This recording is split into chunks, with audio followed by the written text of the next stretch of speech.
I'm not. Obviously. Anybody in chat? Nope. Good. So we can have our own little talk. It's the best way. Yes. How's life been treating you? Well, it depends on what way you look at it. I had to work on the weekend because the server is not working. That's always a great thing. Apparently you are muted or at 5%. I was afraid of that. Hold on. I have to readjust the mic. Working at the weekend. Does that mean you get time back elsewhere? Probably not. Yay! Unpaid overtime. Everybody's favorite. About now, people. I still fear I'm too muted. No, I'm muted or not. Hang on. You can't hear him through my mic. I don't have external volume.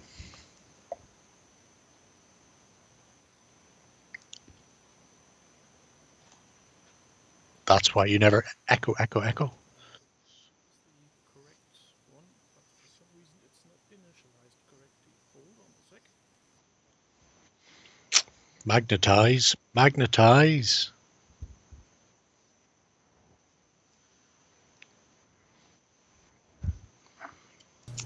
How about now?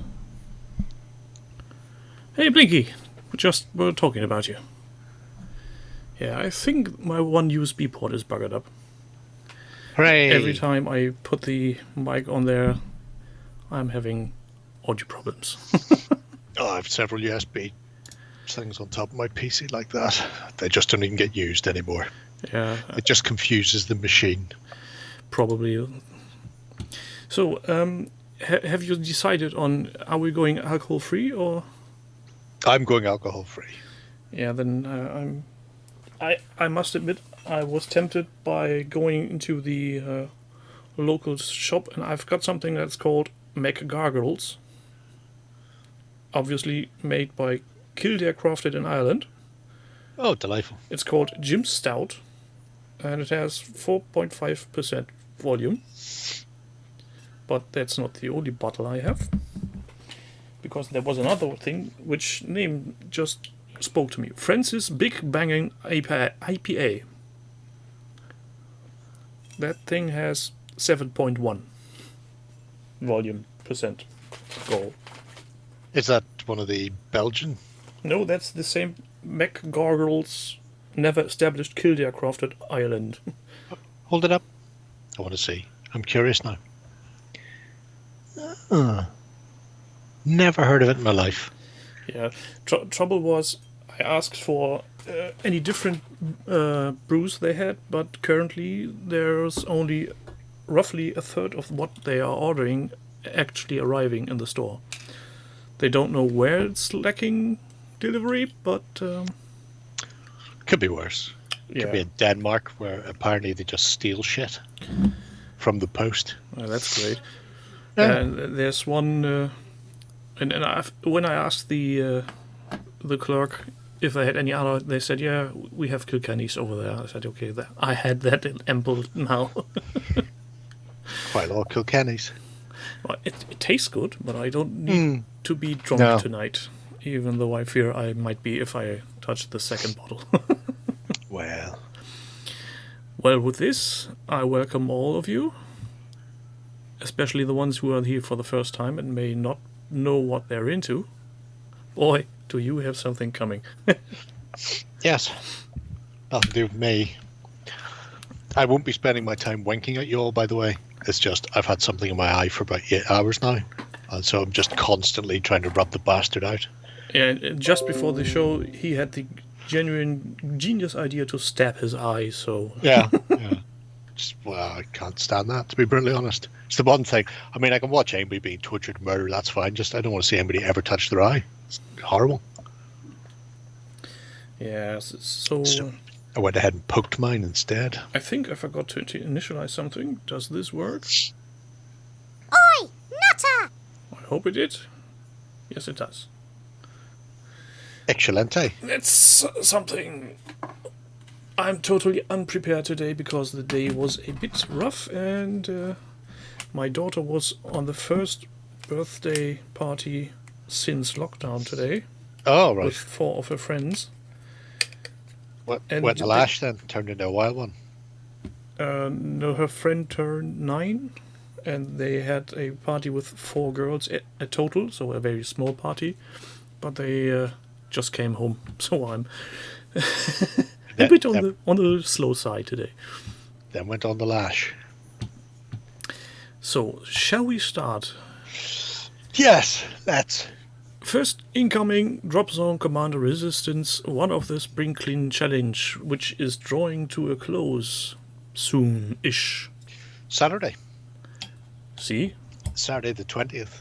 So everything for this week has been plucked from somewhere in the Spring Clean Challenge.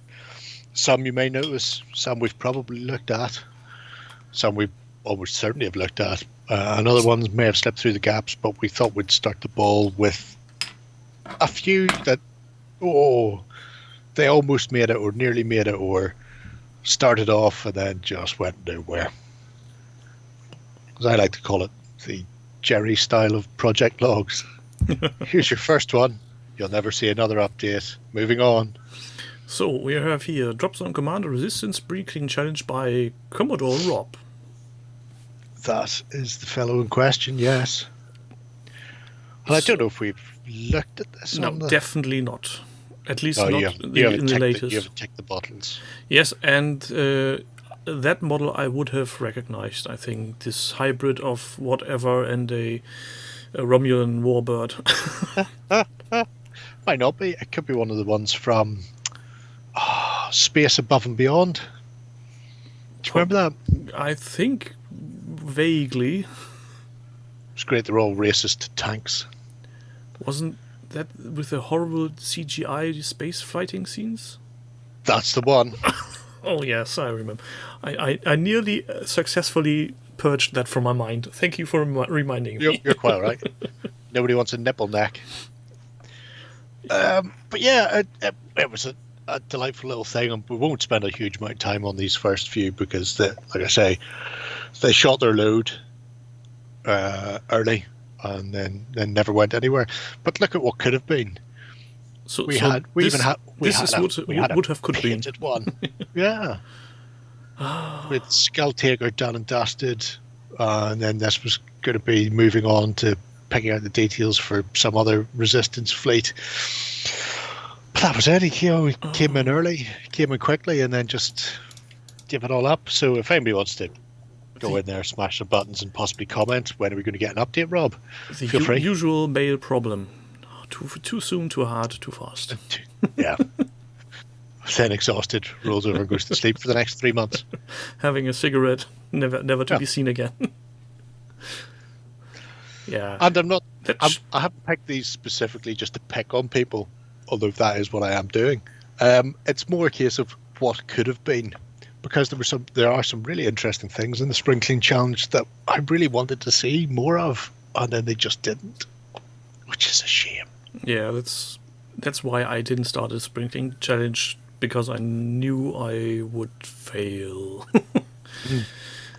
Well, you can't fail. You just progress a little this year. Yeah. Progress a little next year. Some of the later ones you'll see started in 2018. And they're slowly getting finished. Speaking of starting, people in the chat, I told Jerry this. If you wonder why I'm going up and down this way, I've got my painting station in front of my face. I will show you. This is what my table currently looks like. So here's the talkie thingy, there's the typey thingy, and there's the painty thingy. There's a very, very small Stein there as well, so that's good. What? Who? Where? What? Oh, you mean my behind your microphone? This is my my reserve for what do you call it? Diluting paint. Denatured water, not alcohol. Oh dear. And close your eyes, people. It's going to be bright. This is my painting light. This is the way I paint. And because of the shiny forehead, we will turn this off again. So forgive me if I'm going up and down today. Where's the activation button? There. Let's get on to the next project. a Judge Dredd. See, this is the same unpractical design like the 40k Spatmarines bikes, but this is a comic I can relate to. So this is okay. The original comic didn't have Lawmasters like that, though. That's a more recent one, where they bulked them up for some reason. The old one looked like a bike that would work. Yeah, even if they would have been this way from the beginning, it's in a city with paved roads. Those can work. Long paved roads.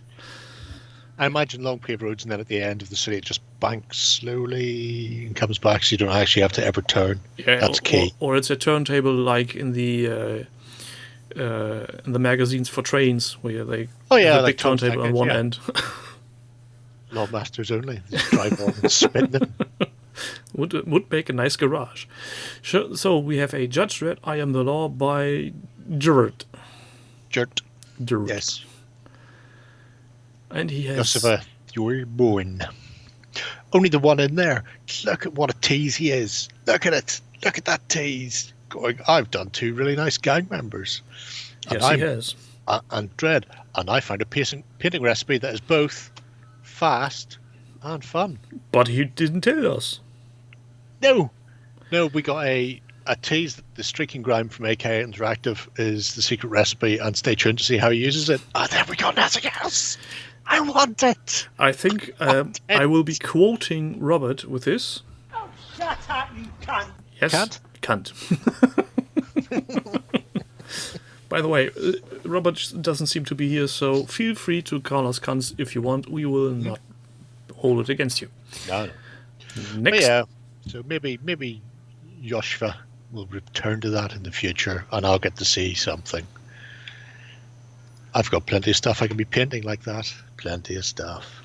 Yeah, I don't want to go near the half-finished projects that are lurking in my closet, literally.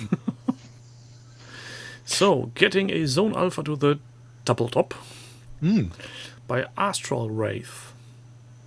Yeah, this one got a little bit further than the previous.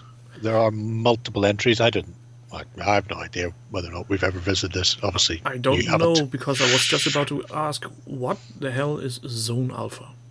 Zona Alpha is one of Osprey's blue books, so it's a generic sci-fi game for sort of sci-fi skirmish gang-based tabletop. So not just like Necro, where you've got 8 people on the table, but small groups kicking around. It's really good.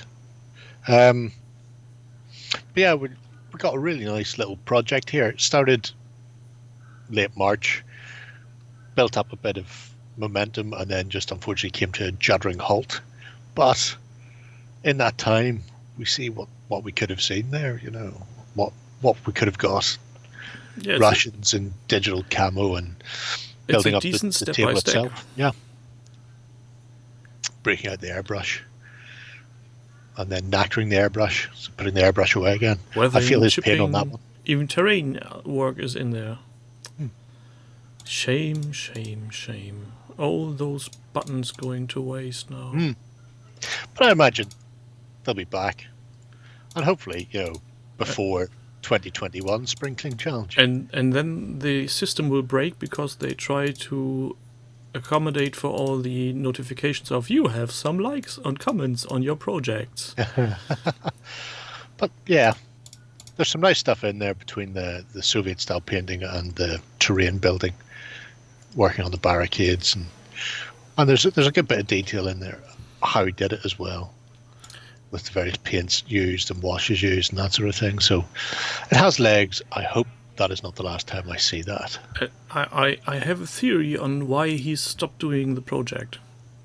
Yes. Because he's constantly taking pictures with Flash. And at this point, Flash makes it look really bad because the bright surfaces just look too bright. And I guess the color? It's probably made them look worse than they are, and that could be a demotivator, I think. Well, in that case, so what do we learn, children? Do not use a flash. No, take them in the dark like I do. Yes. And shake your camera. That way nobody can tell whether it's good, bad, or different. It's pictures in motion. Always. Always. Next up, a train. Choo choo, puff puff. In scale for something we might. Henry Light, a train called Alice, spring clean. So if this train has a name, I'm guessing there's a story behind this. Of sorts. I don't know if it's specifically named after something. British Home Guard armored train. But yeah, so this would be for Operation Sea Lion. So chain of command or bolt action could use it. He has chain of command added as a game. So there were 2 trains that were converted. So presumably Alice was the name of one of them, but they were to drive up and down the coast for when the inevitable German invasion came. And this is a beautiful project. Absolutely stunning. I've been following this from the start, and I keep sending Lloyd the links and keep pushing it in front of Ben. The golden button. To see if we get it as a golden button, and it kept getting pushed out of the way. And it got all the way through from the very first, here's my train, and it's a MDF kit. But the amount of conversion he has done.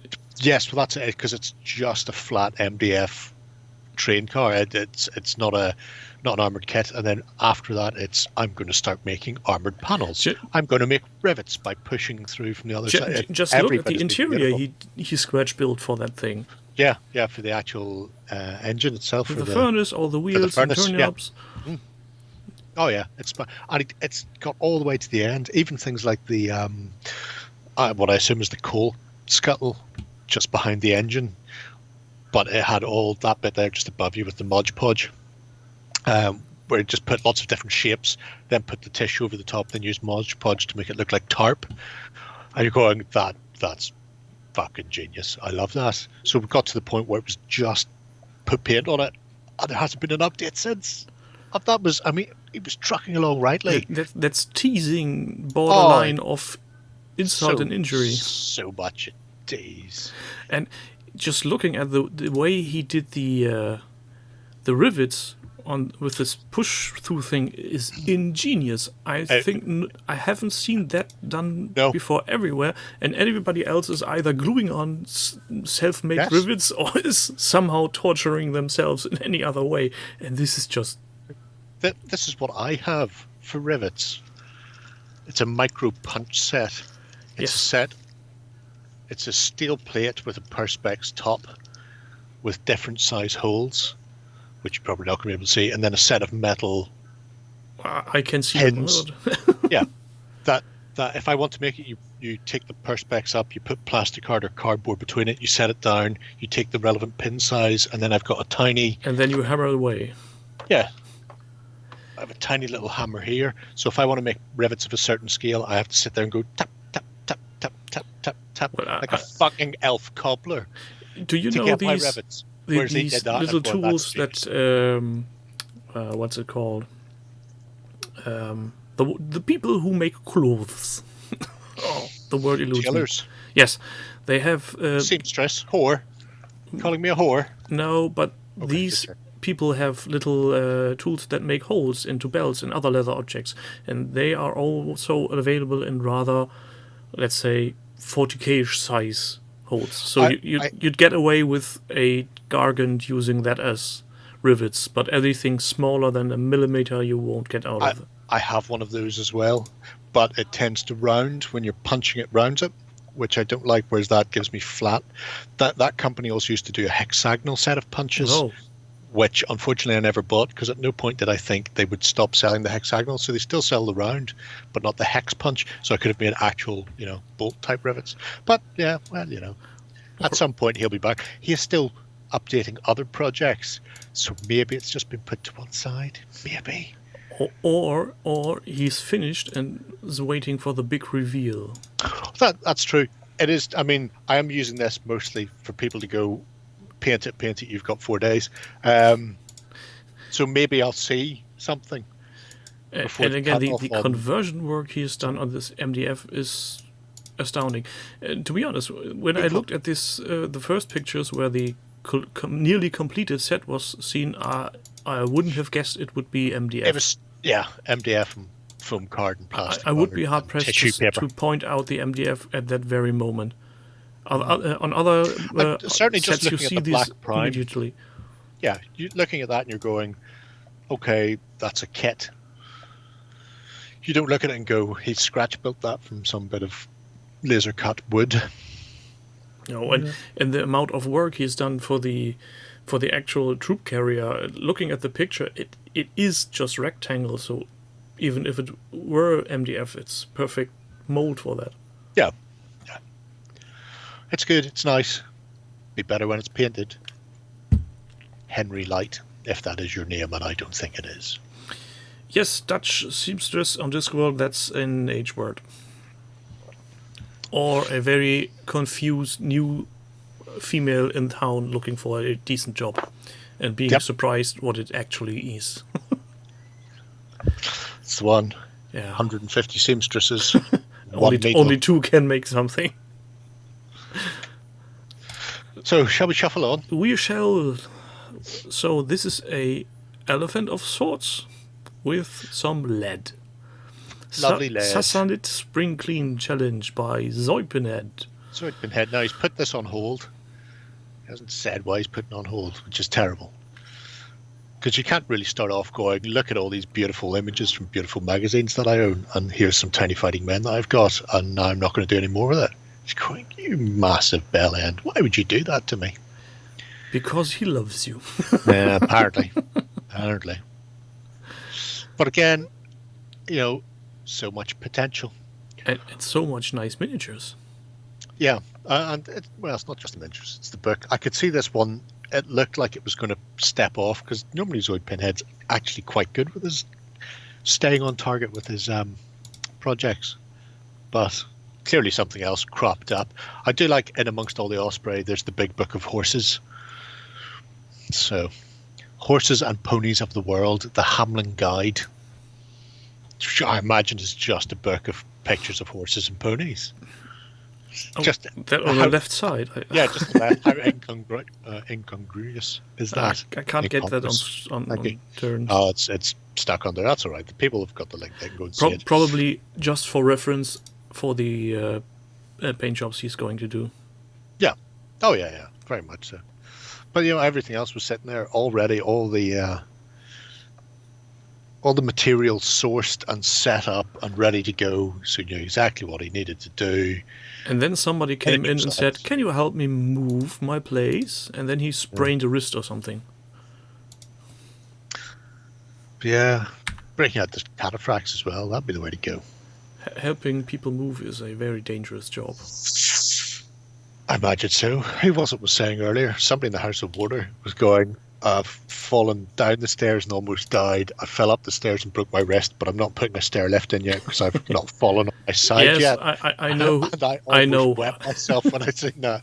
It was like, I've got two sides to go. Was that Panzer kaputt? No. I saw that, and I suggested for the way down he should install a slide, and for the way up a rope with knots. A knotted rope. Walden spoons. Yes.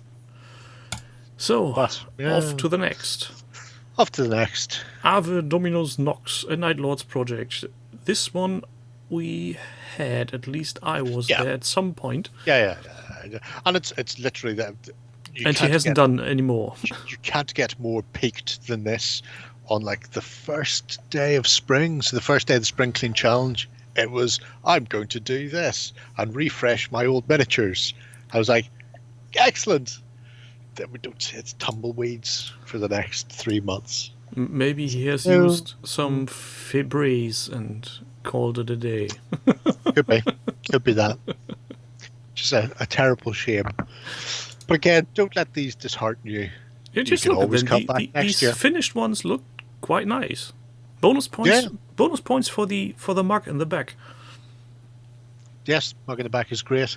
And this was going to be, if you super zoom in on the Chaos Rhino in the first picture, part of this was just going back and refreshing. So,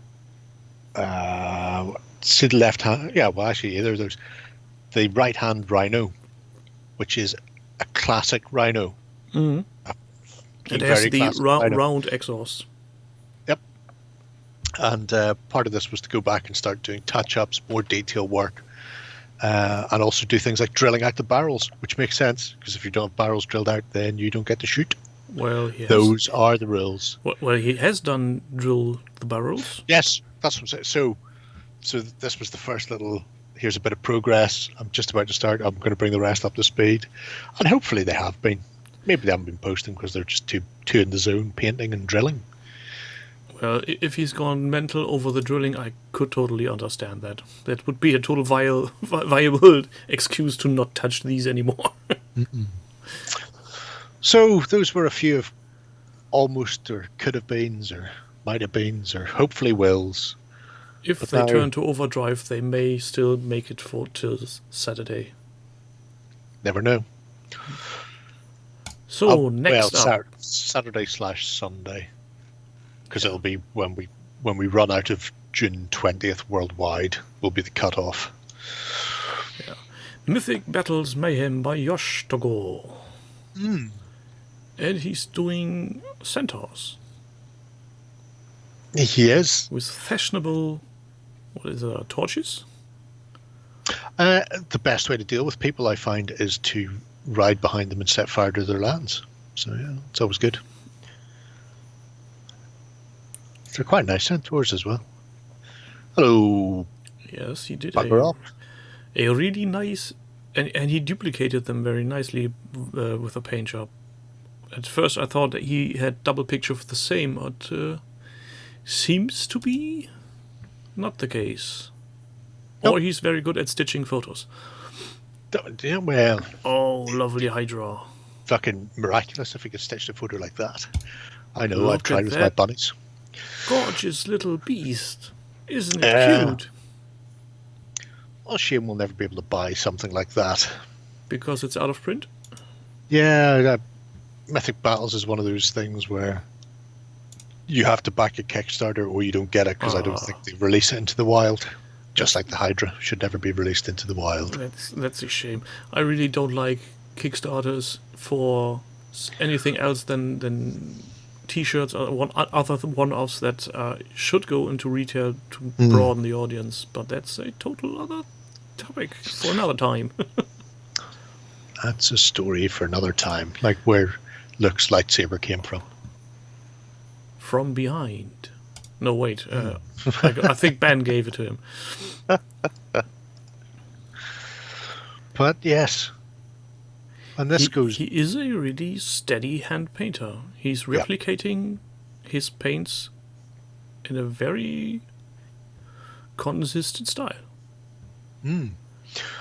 It would be nice, because this is more a showcase than anything else. It would be nice if we got a work in progress or how he did it type of thing. Yes. Because stealing somebody else's completed work is the best way to do it. Hazy Boy is a prime example of this. If I want to steal Hazy Boy's methods for painting Marvel at night when drunk, you can do that because it's all laid out there in great detail. Whereas this, you have to kind of go, oh, that's a nice color scheme. I wouldn't mind doing Hercules like that. Look at his club.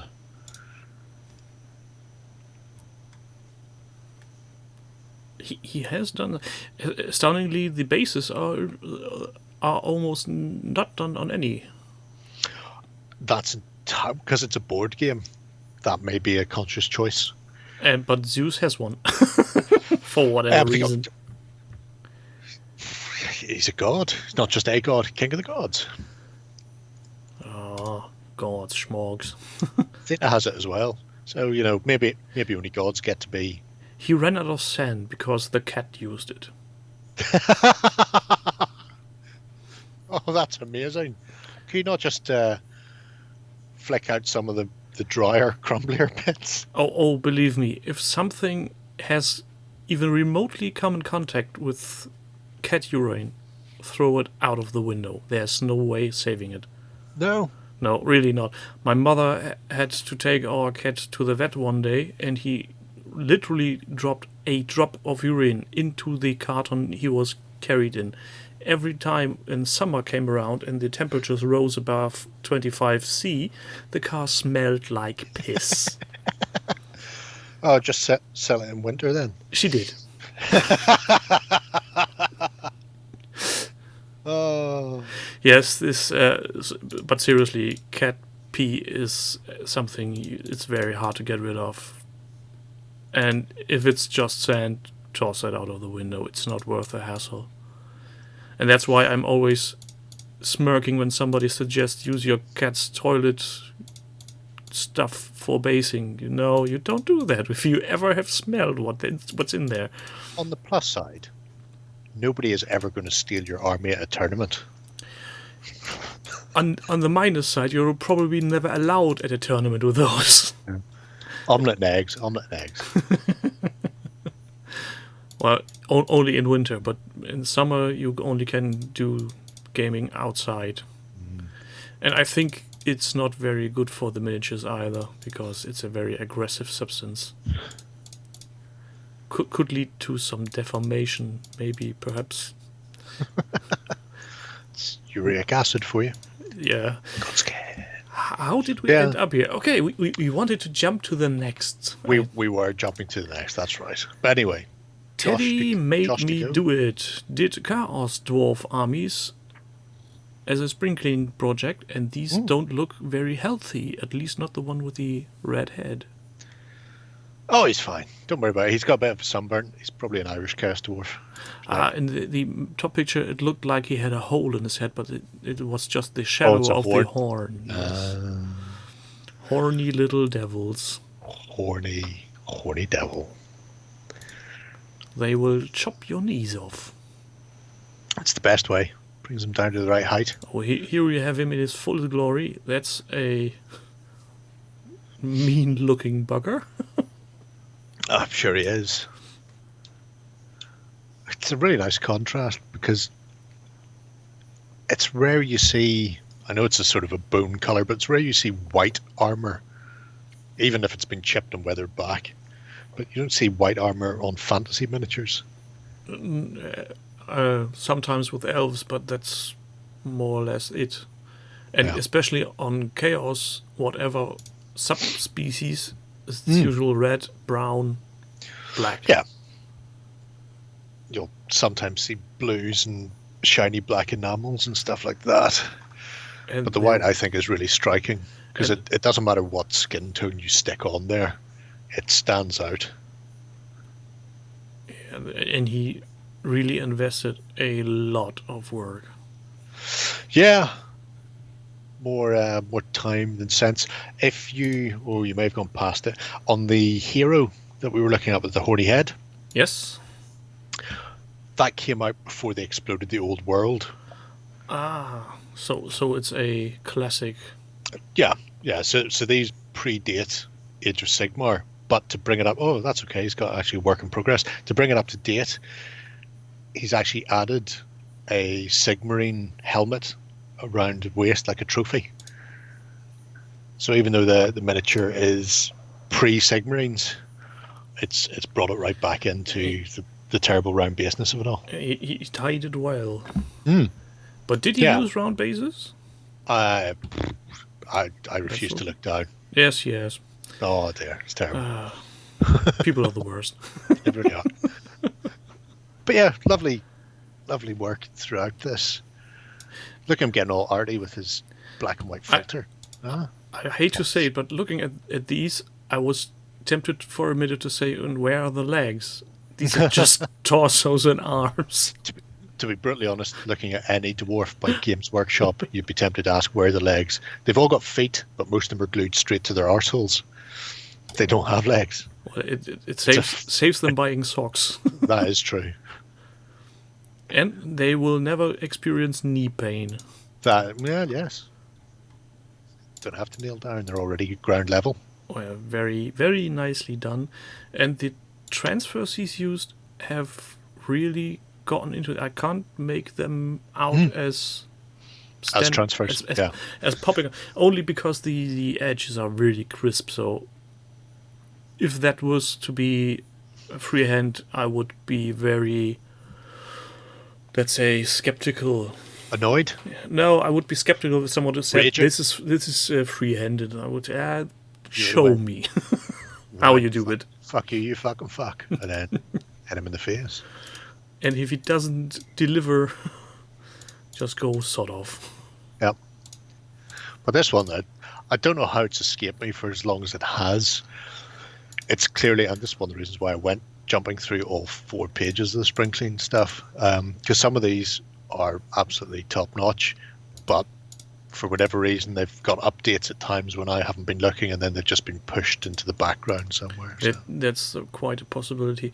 Maybe he's one of those who's doing updates right after LBS or Weekender. Could be, who knows? I'd have to go back and look. When was April the 28th? May the 1st was the last real update. So that was a Friday. April the 20th was a Friday. Seems to like Fridays. Generally at that stage I'm not looking near the project system. As I thought. So I'm taking another sip because I'm getting thirsty. Thirsty. Very thirsty. Not hungry today because I just had my lunch.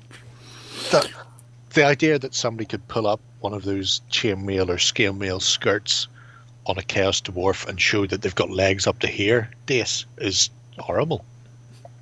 It's frightening. I don't want to see that. Just imagine them wandering around as well now.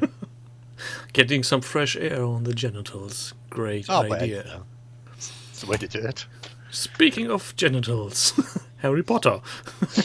Harry Potter. You're a lizard, Harry. From Taddy Bojangles or something like that. Dr. Bonejangles, Harry Potter miniatures game by, I think it's Night Models. It is indeed Knigget Models. How's your search on the Chewbacca going? I've not found one cheaper than 50 quid. Oh. I'm looking at it going, I should just fucking buy it. I've got Han. I was tempted to go to my friendly local game store to see if he has still a Chewbacca for Legion in stock. I would go on a limb and say he probably has. I can get Legion, I can get Imperial Assault and all the rest. Because I was thinking about Ben, because Ben was looking so hard for one. I imagine at some point once FFG have another massive delivery from Bolivia before it goes out to, Hollywood or wherever else is snorting their marching powder, they'll need to get another round of miniatures whipped up and out into the rest of the world. Probably. That's the only good thing on having the translated version. They come complete packaged from China. They can't really reschedule them for anywhere else than Germany and Italy. I was pointing this out to somebody today. They're going, I think it was actually somebody had seen Greystoke with painting a load of droids. It's like, how did you get them? Well, either bought them a long time ago, or it's Germany. Either of these are possibilities, but for the rest of the world, we're fucked. So these Harry Potter models would look nice if we would see anything but the shoes. So he's doing Jerry shots a lot. They look perfectly in focus to me. Maybe it's your eyes. They're possible. Says Fair. the one without the glasses on. Streaming like Billy-O. Or maybe he just wanted to focus on the lower parts because these are in shot. But I have to say the glasses look terrible. Yeah. It looks like somebody took some shoe smear and painted it. No, you know what it is? You know when you get those binoculars and they put shoe polish? Yeah, exactly. And they do that. Like in the old black and white movies, Little Rascals. The weird thing is, because I've not seen Harry Potter in the flesh, so I don't know if he's got glasses on, or he has. He has very tiny. We can see this on this picture relatively good. Right. So he would a very fine dry brush of black would do, but I think it's I would unthankful. One step further and just not fucking bothered. He does look like Neo, especially if for me, if I lean this far back so that everything starts to go a bit fuzzy. He has just got a long coat rippling out and a pair of shades on. Yeah, I imagine him saying "whoa." The night models miniatures don't exactly look like the ones from the movie. I wonder why, because they can. If they want it to look like somebody from any of the movies or anything else that they've done, they get it exactly right. So I wonder if I think the problem with this is an actor has the exclusive rights to his likeness. So even if they have the rights to the IP of Harry Potter... So they probably didn't, because they have done some that do look like the actual actors. Yeah, but I think those have to be... Presumably they've gone, yeah, that's fine, tick. And other more conscientious actors have gone, no, I don't want to, no, just no, don't do it, fuck off. Yeah. And let's be real, somebody like Hagrid, you can't really mess up because it's basically beard. I don't know who Hagrid is. Hagrid is the big guy living just outside the school. The one that comes and says, "Oh, you're a wizard, Harry." I can't really remember which name the actor was. Maybe Chet knows that. Yeah, the fat beardy wizard that loves all the little animals. Would it help if I'd seen any of the films? Would that make it easier for me to know who the fat bearded wizard is? I would say you will know him. Robbie Coltrane, says Lorna. Cracker's a wizard. Okay. Not really, because he has done something bad and got expelled from the school. He's not officially allowed to do magic. Harsh. Yes, they broken his wizard stick, but he kept it and made it into a umbrella. That's probably why he became a criminal psychologist for the police. Could be. Makes sense now. It's all mingled together. It's all in the backstory. So, Dr. Bonejangles, I hope this isn't the last of the project, because the bases need a little bit more love. Just a bit. A wee tiny bit. And then we need a group shot. Yes. Forward and aft. Lloyd and anti-Lloyd, as I believe front is called. the not so Lloyd. The Lude Lloyd and the not Lude Lloyd. Next, Ghost Bearers Undead Saga Warband. Saga. We have. Yes, we have. Nice. Still need to sample some other audio for that, but we'll get to that later. So Ghost Bear has done something for Undead, and these zombie trolls do look zombie. And trollish, in that order. What happens when you finally manage to kill a troll? He comes back as an undead and kills you again. That's generally how these things pan out. Though, to be honest, on a first glance, this one could also be a super mutant from Fallout. Those are the ones who look like tiny hulks? Yes, because they also have these I'm down with the kids. These helmets and some wax sticks usually. You've not been paying attention, Steve. Sundancer has brought me along on many occasions. It's the only time I'm allowed out. Although, to be fair, I'm still inside. Yes, and we're usually having a lot of fun. We don't know about the audience, but who cares? Yeah, we're not here for the audience. Yes, we're not. As I put out to my D&D party, I'm not there for them either. Party is a relative term. Party is... I know, and I know Martin's in the chat, so he'll appreciate that. So, Genuine Vision, first time revisiting me, because I've been on and off with him when time allows. Because most streamers, weirdly enough, are streaming at times when I'm not really able to jump in. It's the way it happens. So he does trolls and a mounted warlord, which I really like, though it looks a bit like a flying bed cover.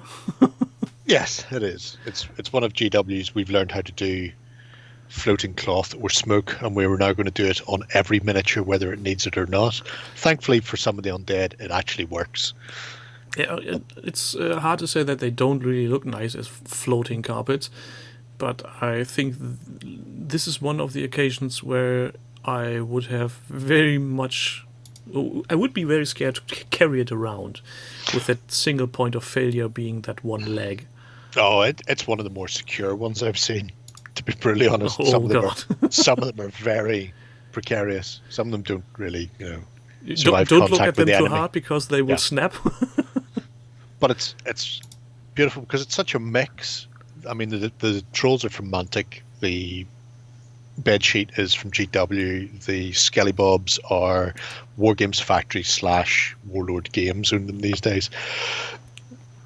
It has just been a case of going, what models do I like for my undead? What is this dangerous, catastrophic picture failure? Wow. That's like- a new one.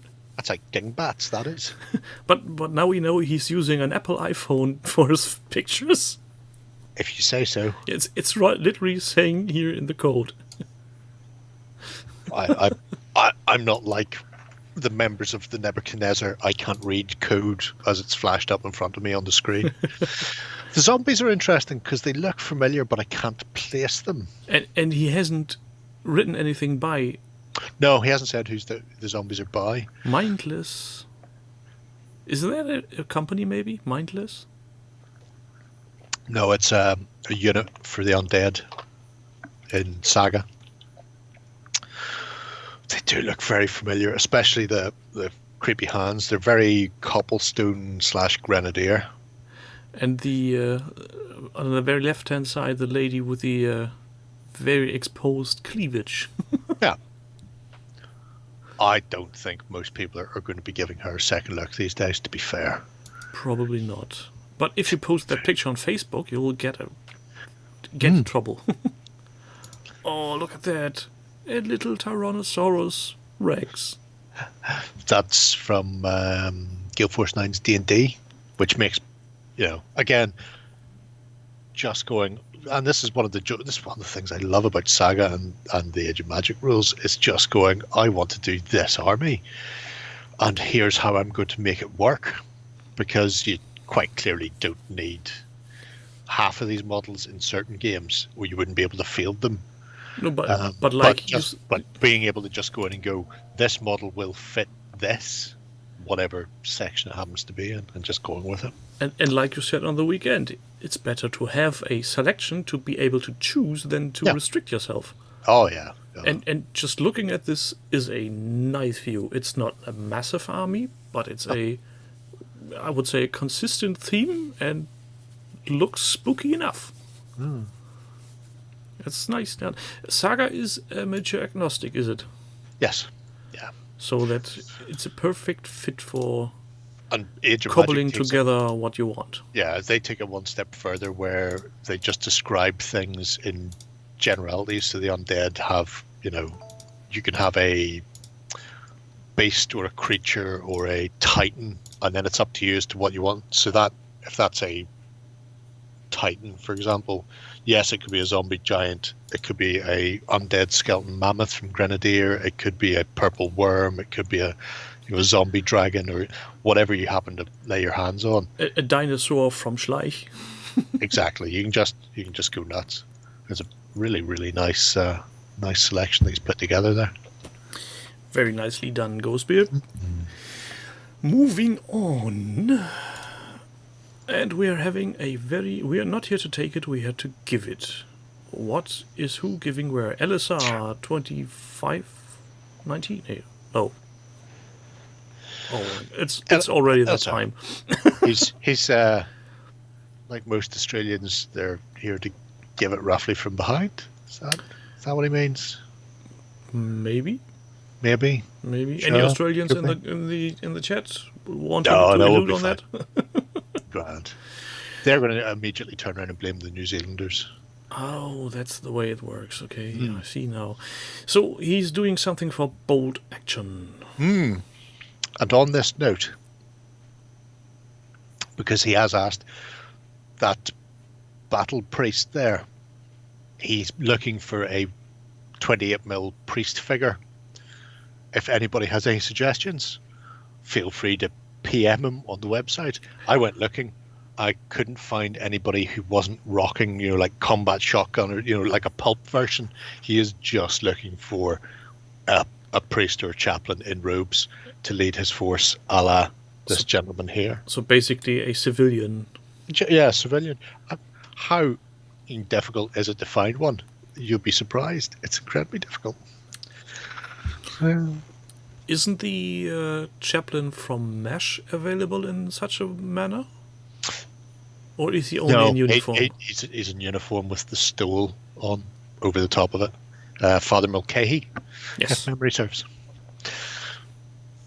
But yeah. And he's plugging his YouTube channel. This is quite sneaky. Clever bastard, isn't he? Yeah. To be fair, he's mostly stolen my thunder because I started doing Anzacs and then he immediately went, I've got a load of Anzacs, and then dug them all out and started doing them very quickly. I thought that was kind of a biscuit. Or cookies. That too. It is that as well. You're confusing me. The Australian and New Zealand Allied Command, the Anzac. So both a people and a biscuit. So he's looking for some priest model in this manner. Yeah. Something that looks like that. So stole and vestments. Only thing missing in that picture is the holy hand grenade. Well, there's a cross at the top, so maybe it's a very small one in his fist. But did he count to 3? I don't know, the way he's falling back there, I have a feeling he may have counted to 4. Oh, that would be bad. Yep. Oh, and we have... See, this is the difference, children. No flash. Flash. Same miniature, totally different appearance. Yeah. It washes the colour out, I believe, is what people keep screaming at me every time I do it. And even the worst thing is, if you have something shiny, it totally bleeds everywhere. You should see my metallics whenever I take a picture of them with flash on. I can imagine. I struggle with painting metallics every time again. Usually I have to resort to turning off my painting lights because I can't see where I'm painting. Oh, and he has got some posters. Yes, I love that propaganda poster because it's an anti-strike poster to keep people in work. How funky is that? Yeah, it's not quite Dr. Zeus levels of racism. Close enough. Yeah, it's not far away. Dr. Zeus, racist bastard. He's done some nice painting on these. He has, models. and he's even given a quite detailed breakdown as well on the paints. These bases are somewhat irritating with these holes in it. Is there anything particular about them, or is this just... I have a set of those, and for the life of me, I can't remember what miniature company they came with, but it was a weird one. I looked at them and immediately went, no miniatures are ever going on these. So I don't know. It looks like they're sitting on the drain plug or something. Yeah. Oh, they make great manhole covers from Marvel. Maybe if I ever find them again, that's what I'll use. I was thinking, suspicion I threw them just in the bin. That's when they were shit. Or as a part of a spaceship engine. Some intake or exhaust. Definitely not as a base. No, totally. Never. The amount of filler used to cover up those holes. Oh, even more propaganda. Well, we want to see results. Go on with this project. Soldier on, as they say. Soldier on. I see what you did there. He's painting soldiers. Oh, I hadn't noticed. God, I shouldn't do the second beer. I'm already past limit. Put levels dangerously high or low, any way you look at it. So, we have a next one titled Spring Cleaning Miniature Gardening. And simply this picture at the beginning of the project deserves a motherfucking golden button. It's lovely, isn't it? The- I just love the idea of a Volsung dwarf with mechanical limbs pruning and shearing away, and his little He's not even looking out of place. He's looking No. so content and happy in this little garden. It's insane. This is so. Look at the detail work on the glasses. yeah. Oh, it's a beautiful paint job on the miniature. It's astounding. It's very similar to the orchid garden in that Columbo episode. Oh, it's by 144 artists. Yes. He had some really good advice for the chaps over at the forum when it got to the point of how can I handle my paintbrush with my paints in wrist and fingers. Yes. Yep. Using it like that type of thing. I think it was holding it Yeah, between the two index and yeah.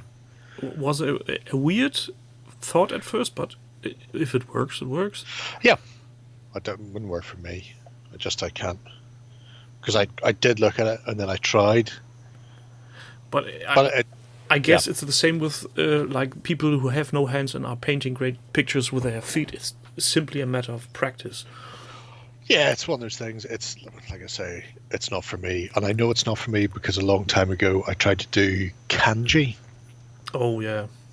And the whole point of it is you don't move your fingers, you hold them steady, and you move your whole arm, or you move your, you're essentially just doing this the whole time while staying centered and focused. Well, staying still. You never bend your wrist or fingers, so the entire body moves. And to paint like that, you would have to move essentially your hand, whereas I keep wanting to move my finger and I'd end up with some sort of terrible like fucking finger bobs, messes everywhere. Yeah, but probably if too much muscle memory built in after 30 odd years to not do it like that for me. Probably, but I think if you would really have pain doing it that way, it would be easier to switch. Yeah, if something keeps you away from it. I'd just default back to not working on anything at all. Spray everything colored primer color. Oh, I know these foam discs. Those were from some kind of playmat my daughter has. I'm waiting for the day when she's tossing that out. Just lurking in the background. New basing materials. No, she's hopefully asleep, but probably not, and just listening to some audio plays. You can get because they started looking for that foamy stuff for making suits and shit like that. But at one stage, Lloyd was looking at it for making terrain that could be carried about and chucked around. And he found that there's the same stuff, but done for like workspaces or garage floors. So you don't buy it as a playmat, you buy it as a floor protector for your garage, and it's cheaper. Because it's just a dull silver color. Yeah, well, not for kids. It's not colored, and it's not with any interlocking system. Oh no, it's got the interlocking system. And everything else is exactly the same. But it has a large crow feet. It's like aluminium plate imitation, so big crow feet pattern on it, as opposed to this sort of woven look. But yeah, about half the price. It's the same as whenever you want to buy something for miniatures. It's double the price of just buying a craft version of it. Because we get screwed for our fucking hobby products on a regular basis. Oh yes, we are. Did Warren mention on the weekend what his new shiny Vortex shaker costs? Because no. I tried to look it up and I found several versions ranging from 150 to 80 euros. I think I seen one at £29, but I didn't click into it because I also think it may be like a Wish thing, and I just don't click on anything that says Wish. The ones I just mentioned were the same looking model from the same company, E something, and I've already also seen one for 39 euros, which was a different brand. I still think just go with Viv's idea from Rubbish In, Rubbish Out. Ziplock a bottle to the end of a blade in a reciprocating jigsaw and just do it that way. Yeah, I've gone for the €20 nail polish shaker from China. That You said it works. was from 4E's. I've Googled, but not priced it up. All right, there you go. For Ease has some different models, and they go way beyond what's the cheapy Chinese nail polish thing costs. Though I have to admit, the vortex shaking is a lot better, but that's where the pricing comes in. Back to the project. This is really nice, colorful, relaxing gardening without any spiders. Justin, Justin, this is for you. No spiders here, senor. And I even also if- like it for scatter terrain because, especially in things like Volsung or games like that, even Bolt Action, to be fair, putting down planters and or boxes burrows and- and badgers. yeah, actually having floral terrain in a city or in a village makes sense. You never really see it. Anytime you want to put a rubble pile down in Bolt Action, it tends to end up being just that, pile of rubble or maybe a smashed up car or burnt out tank. Or imagine these little trees I have on screen now that Yeah. would fit totally on a Naboo-style Star Wars Legion table. Clean city look, historical looking. And then afterwards you can just run some battle droids right over the top of them. Roger, roger. Nice. Oh, and they're bigger than I expected. Figure for scale. Oh, Banana Man though. No, Manda needs to send out some banana mans to the people to have a scale.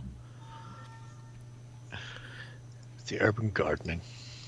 This is a And there we have him. Oh, he's lovely. Yeah, Gorgeous. so a different, very different little project. Just getting in there and going through and going, I'm not going to be painting a lot of stuff. I'm going to be sorting out the actual stuff for the tabletops. Oh, that's a lot of flock. Uh, Woodland Scenics to the rescue. a That's little an bit. ongoing project. Now we're on undead territory. And there I was here at some point.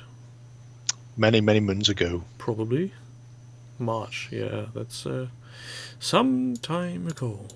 Long time He's ago. been busy.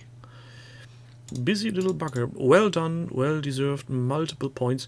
And I really think, Ben, if you're listening to this or anything from this little happy chap in his flower pot needs an extra mention.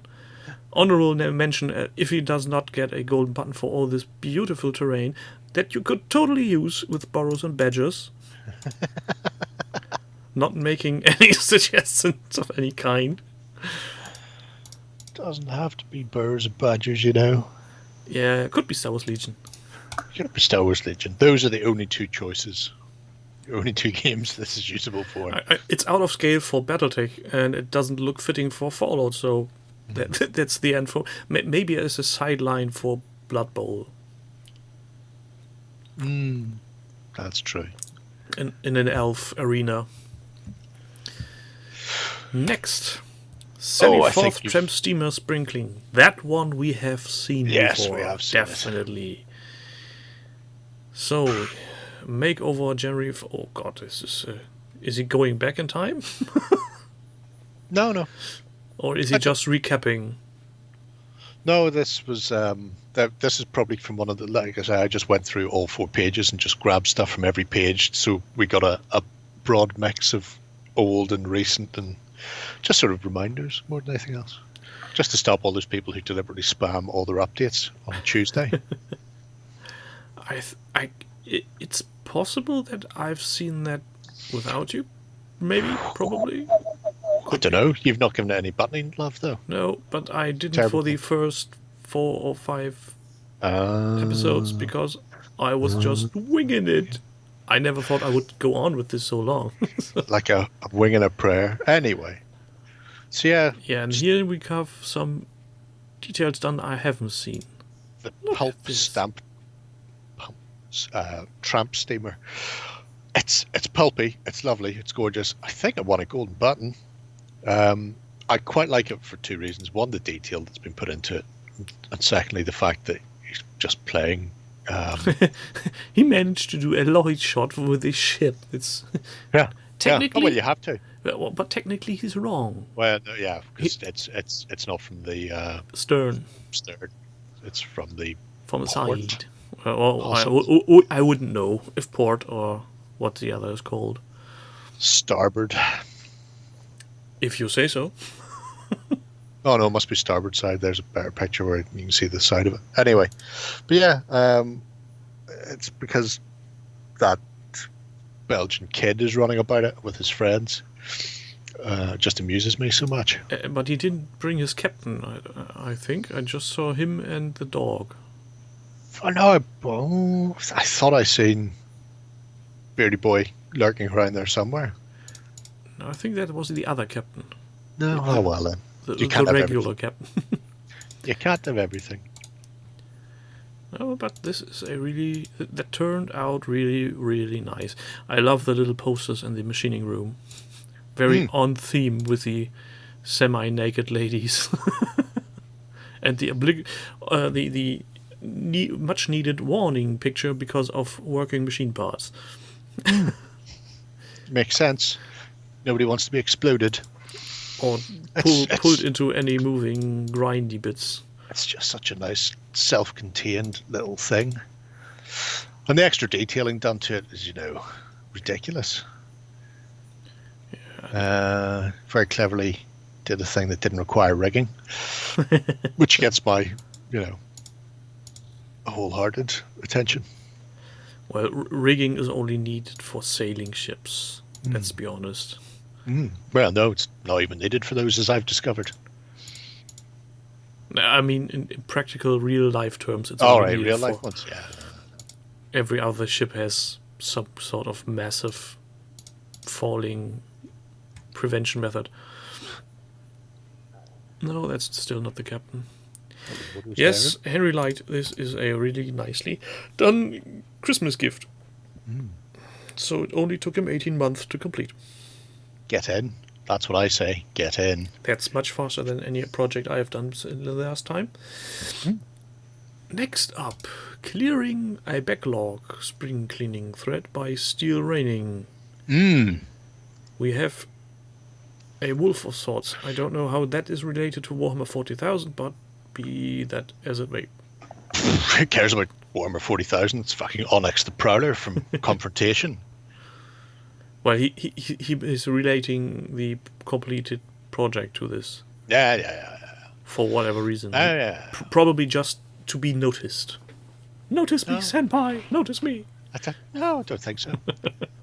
I don't think anybody out there is of the opinion that I'm keen on stuff. But this is an old spring clean, so this is previous year.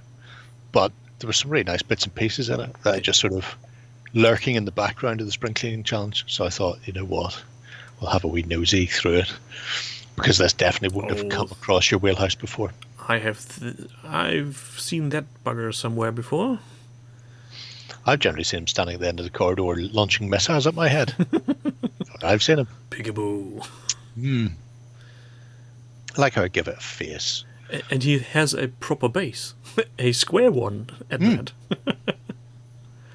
Yeah, at some point it's been taken off that base and then put back on it again post tread plating.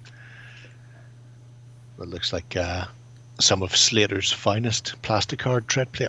He's done some very nice retooling. Oh yeah, I totally see his inspiration. The Fall of ED 209. Yep. One of the best non-comedy sections in any movie ever. Oh, it's amazing. Yeah, but totally unreal today when you see the modern robots climbing stairs. But, well, RoboCop, who was more machine than man, let's face it, was a robot that could climb stairs. That's true. But Boston Dynamics have made robots that can climb stairs. ED, well, they can not only climb stairs, they can run and jump between gaps and stuff. They are going to kill us all, wasn't it? Of course, the machine overlords are around the corner, and I praise them for it. All praise for the Omnisire. Learn to speak machine code now, before it's too late. It'd be like Bender in Futurama. It'll just be me going 1011101110000101. I hear you, buddy. Or like a German cartoonist has done with R2D2 next to a tree beeping at a bird, and the bird is totally mental. What did you call my mom? The most foul-mouthed character in Star Wars, every word had to be beeped. Every single line. Yep.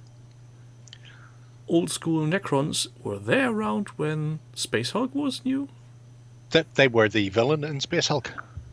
I always just had the They weren't the called Gene Necrons, Stealers. they were called Chaos Androids. Well, So, it's not Space Hulk, sorry, that was Space Crusade, which is where you got the so it was a mixture of Chaos Androids, Chaos Warriors, and the Dreadnought. That's all.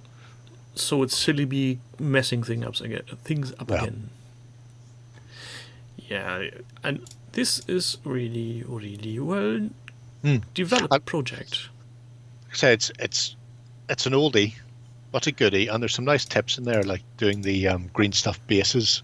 Yeah. And using a mechanical pencil to push the rivets in the green stuff to make your... And I especially remember the disposable plastic plate tip Yeah. for doing some basing with structure and texture. And the all-time bane of every GW base user, the slaughter base that can't be used as a slaughter base. Well, they could have been, because they all came on slotted bases with all the tabs, but clearly because he's cut them all off to make his own. That's why I would have went with Slater's plastic card. I hadn't realised he'd actually just made a green stuff impression of a paper plate for those, or mesh, which is genius. I think he has cut them cheaper. out. Yeah. Regardless, it's good. I approve. We approve of your work. You get to live. Another day. Only on the premise that you deliver another project similar to this for the next Spring Clean Challenge. Well, at this stage, I just want to see more stuff from the Rackham collection painted up. To be put on. If Couldn't give he a has tinker's any guess more. about the rest of stuff. If you've got Onyx the Prowler, they've got more. Maybe he has found him on the street somewhere. Or Lost he it has alone, adopted him. not at home. Oh, that makes sense. You would do. You would. I would. Without flinching. Nope. Next, Human Fantasy Medieval Army, not Party. Jesus. Sprinkling Challenge by Warhammer Grimace. Well, Party. Nearly. Ain't no party like a Warhammer party. Cha, cha, cha. Only if I can attend as Orc. Yeah, sure. Why not? Is greenface allowed? I think it's not racist.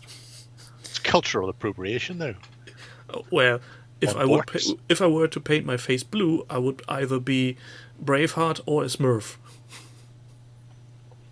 You're probably fine telling people you're Braveheart.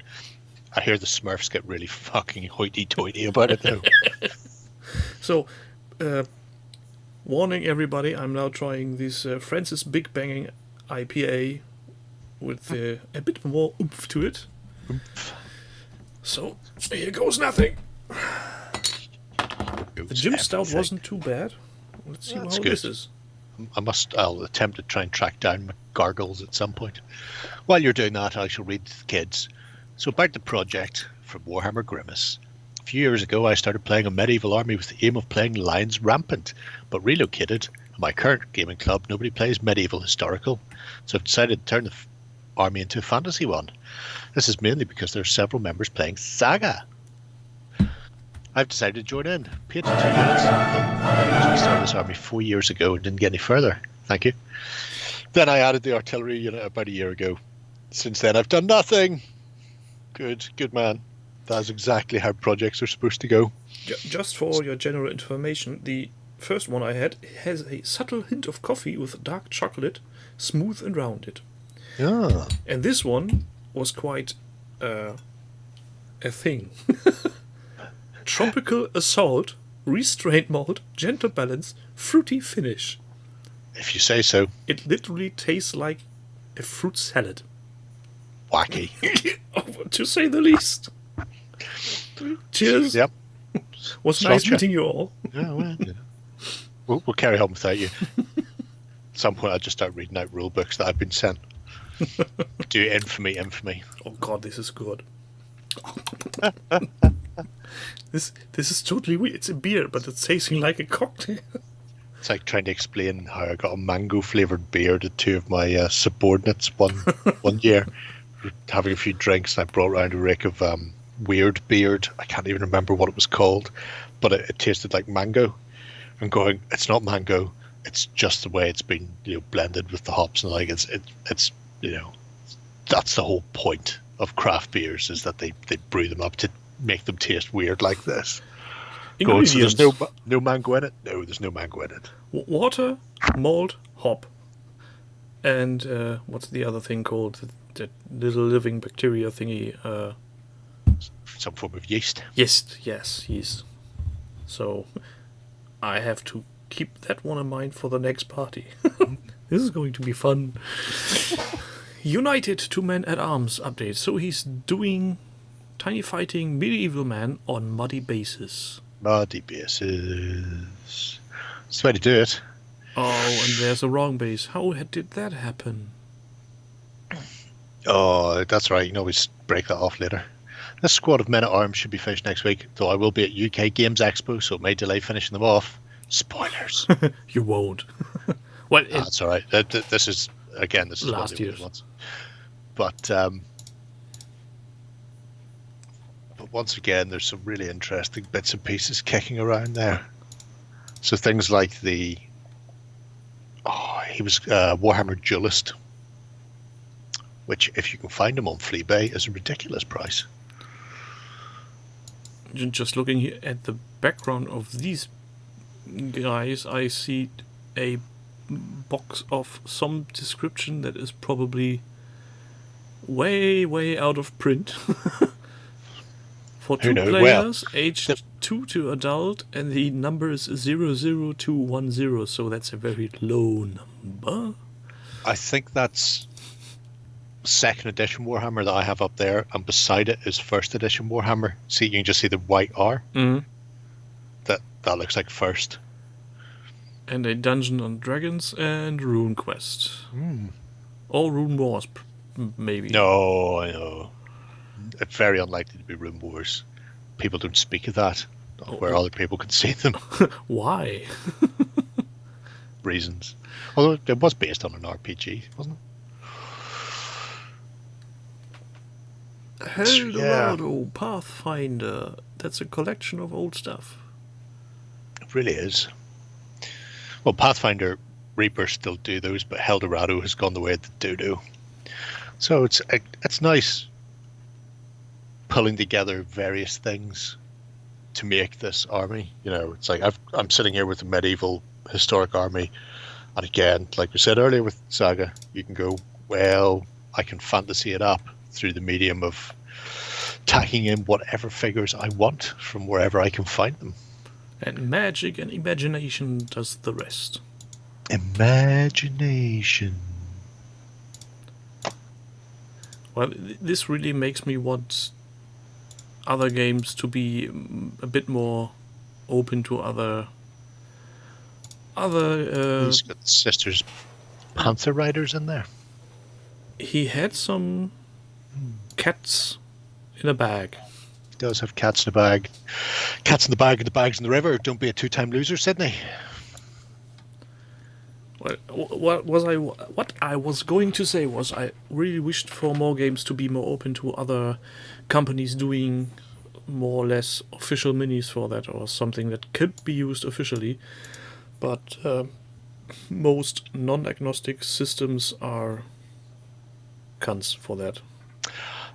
To be fair, the non-agnostic are outnumbered by the agnostic by a considerable way. It's really only Games Workshop and Fantasy Flight with Star Wars Legion that are completely tied in. Because even if you look at things like Battlefront, Flames of War, it's just 50mm World War II. So Yeah, but the you can difference find that everywhere. the difference on a historical level is you can't really copyright something that is footed in reality. Yeah. A tiger is a tiger, no matter who is done it. If it's at the same scale, it's the same scale. The only difference would be in the quality of the product.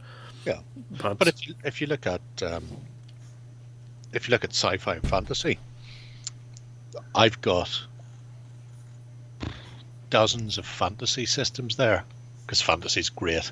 I've got 2 or 3 additional sci-fi systems that I could play with if I wanted to. It really does come down to the GW effect, where you just try and keep everything self-contained, but they're in the minority. yeah, I know that, but it's really annoying me that the IP is so strongly bound to one company.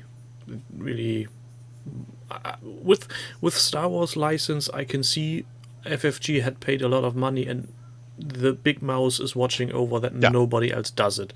Oh yeah, Okay, I can see that, but GW could potentially allow other manufacturers on their tournament. I don't know if they've changed that, but last time I looked, they're not really happy if you're joining tournaments with non-GW units. oh no, Jim. If it's a GW tournament, I think they expressly prohibit you from doing it. Battlefront tried, Steve. Battlefront got told to fuck off by the entire community and wind their necks back in. I want to say within 2 weeks of issuing that statement. That was about 6-7 years ago. It was literally after not this edition, but the previous edition. So they're on 4th. So when 3rd launched, they tried that shit because a lot of people were going to Plastic Soldier Company because they didn't do any plastic miniatures at that stage, and they got raped for it. So much so that they immediately backtracked and went, "Okay, please don't." But if you want to, you can. That's fine because we can't stop you because it's your stuff. But please don't drop our game like a hot potato. Please pull out the plug from behind slowly. Yeah. If you could, spray some oil down there just before you move it, that would be ideal. But yeah, so historic companies can't really do it. They can try, but they'll pay for it. GW only can push that so far. But the thing is, if you're a 40k player who wants to go to a lot of tournaments, depending where you are in the world, that may mean that you overlap GW at some point and going, well, I might be playing at Nottingham at an official GW tournament. Therefore, there's no point in buying the army twice, so I'll just stick to the official miniatures. Probably. It's one of those things. With fantasy and real armies of recent history, probably the only way to get people to buy your miniatures is using a scale that is totally unused at that point of time. Yeah, which, to be fair, some companies do that, which is aggravating. Yeah. No, 100%, Steve. Yeah, the community was great. In fact, I'll go one step further. John Paul Briscotti, the owner or co-owner of Battlefront, referred to Plastic Soldier Company as the Plastic Toy Soldier Company or something like that. And I don't know if he did it deliberately or not, but the community backlash hit him so hard he apologized to Will Townsend and PSC for referring to them as toy soldiers, as if it was somehow lesser than the finely crafted models that they were producing. So yeah, so sometimes the community will bite back. Unfortunately, GW have had it their own way for so long with their own particular brand of sci-fi that you really can't. They're so entrenched there that you'll never get pushback on that. 45 millimeters. I think that was Inquisitor, was it? 45 mil is interesting. But they're not just Inquisitor. There's quite a few companies out there too. Not 45, 54. I'm reading that backwards. And there's some interesting games set at larger scales like 40 and 54 mil. But yeah. Let's move on. That was a digression. We're going down. I blame evil Jim Reaper. Blame it on the boogie. Yeah. 10mm Fantasy, Oathmark, and Kings of War by I just Not like Bad same the Bad. again. Oh, I did. Did I? Yes, because I've opened 2 pages the same. Bear with. And so he's cramming in 3 different games. Oathmark, Kings of War, and Warlords of Erewhon. He is.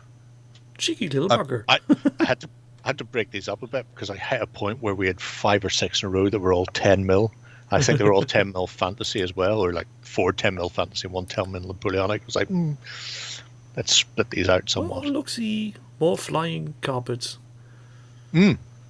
Ghosts, old ghosts, Australian ghosts to begin with. Sometimes upside down, sometimes not. And some zombies that in between, just Could for good be. measure.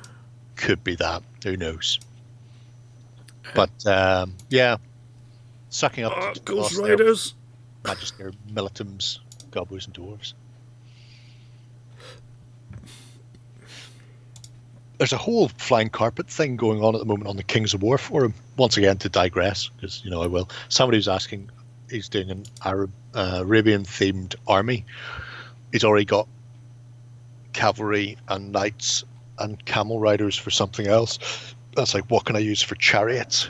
So somebody suggested flying carpets, and all of a sudden 4 or 5 people who have already made flying carpets came out of the woodwork going, here's my flying carpet. Where the fuck did all of you come from?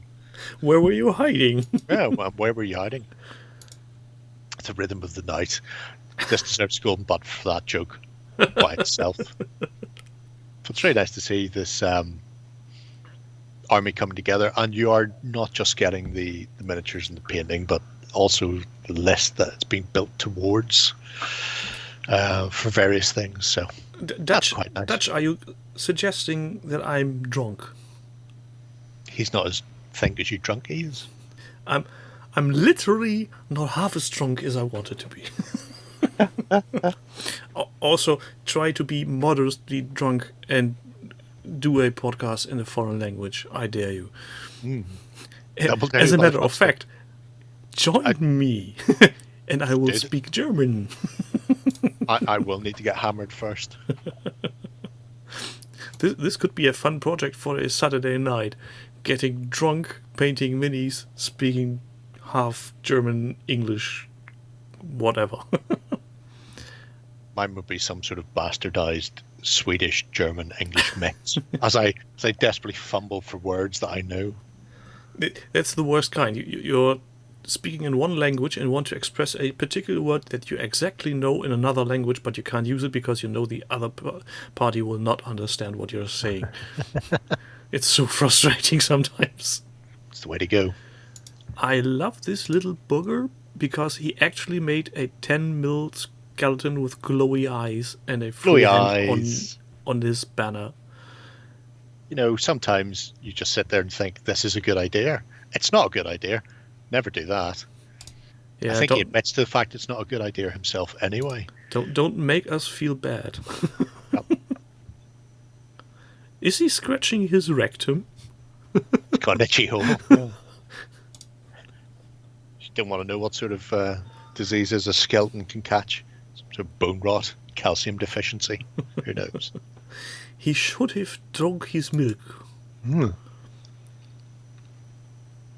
it's really nice.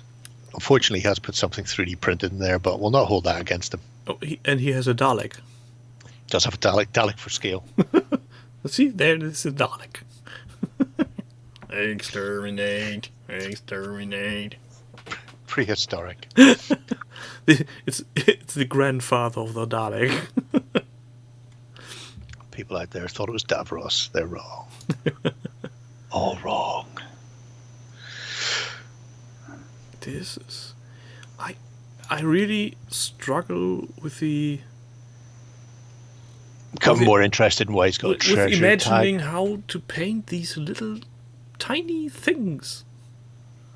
Paint what you can see. Paint what you can reach. Anything you can't see, don't worry about. Yeah, that would leave some miniatures very monochromatic. That's fine. Start with, I don't know what colour he starts with. Whenever I go anything smaller than 28, I start with black. Because And the then- recesses. And then, don't even bother with the recesses. You just hit the top bits.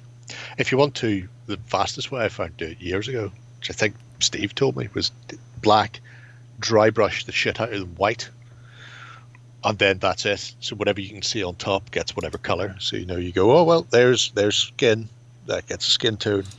Here's whatever, it gets a whatever tone. Oh look, we have a And then just move on. picture especially for Amanda, if she's still with us. I Hey, gave up doggo. on us a long time ago, I think. Yeah, she knows it won't get any better the No, farther we really, get home. really won't. Oh, Still she's still here. here. Hell, nice to see you. It's a doggo. He's only got 2 legs. So Some he, sort of Tyrannosaurus Rex doggo. so he has no name, because if you call him, he won't come. Ah. Ba-dum-dish. Lacking that sound. Need to steal that from Warren. His rim job. Is that No, what he calls it? his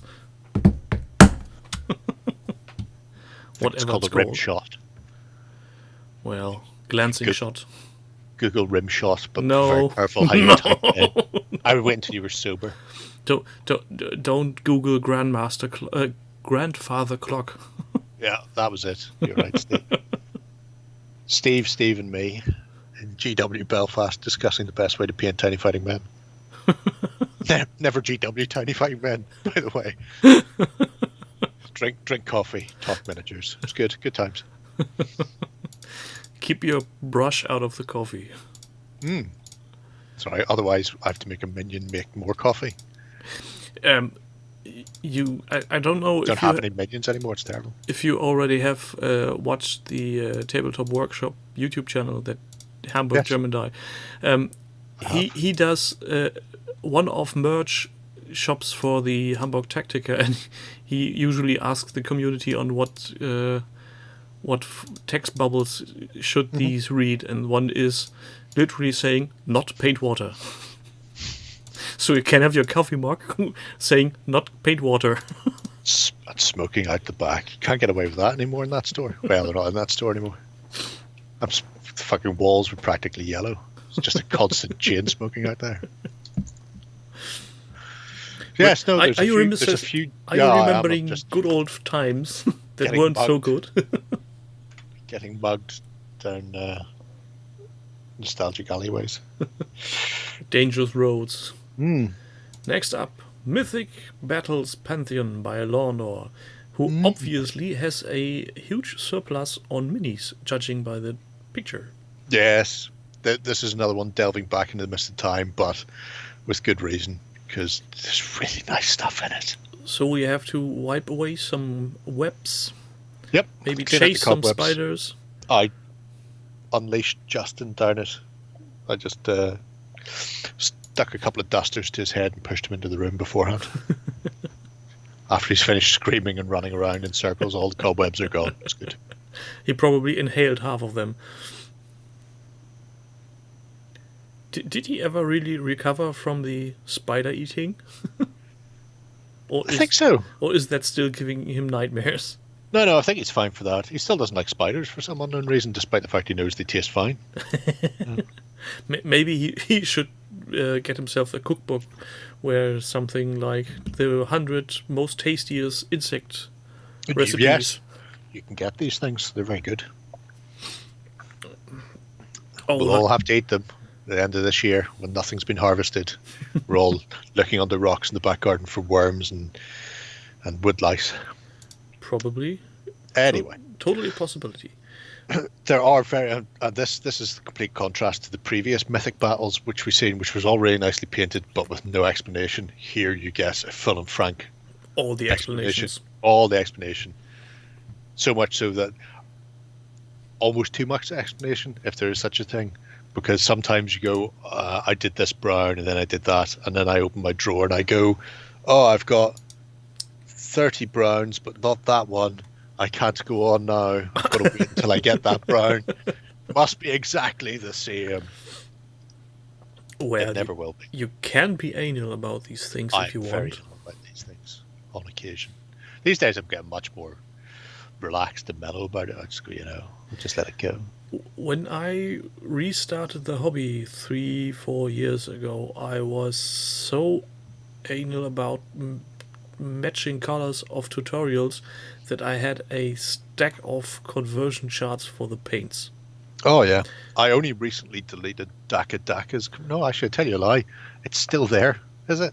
And at some point, I just No, went. it's not. Yes, I deleted Daka's because it had been on my bar up the top forever and a day, and I realized I was spending more time trying to find what Rakarth flesh equated to, or what rucksack tan was from P3, than actually putting paints on the miniatures.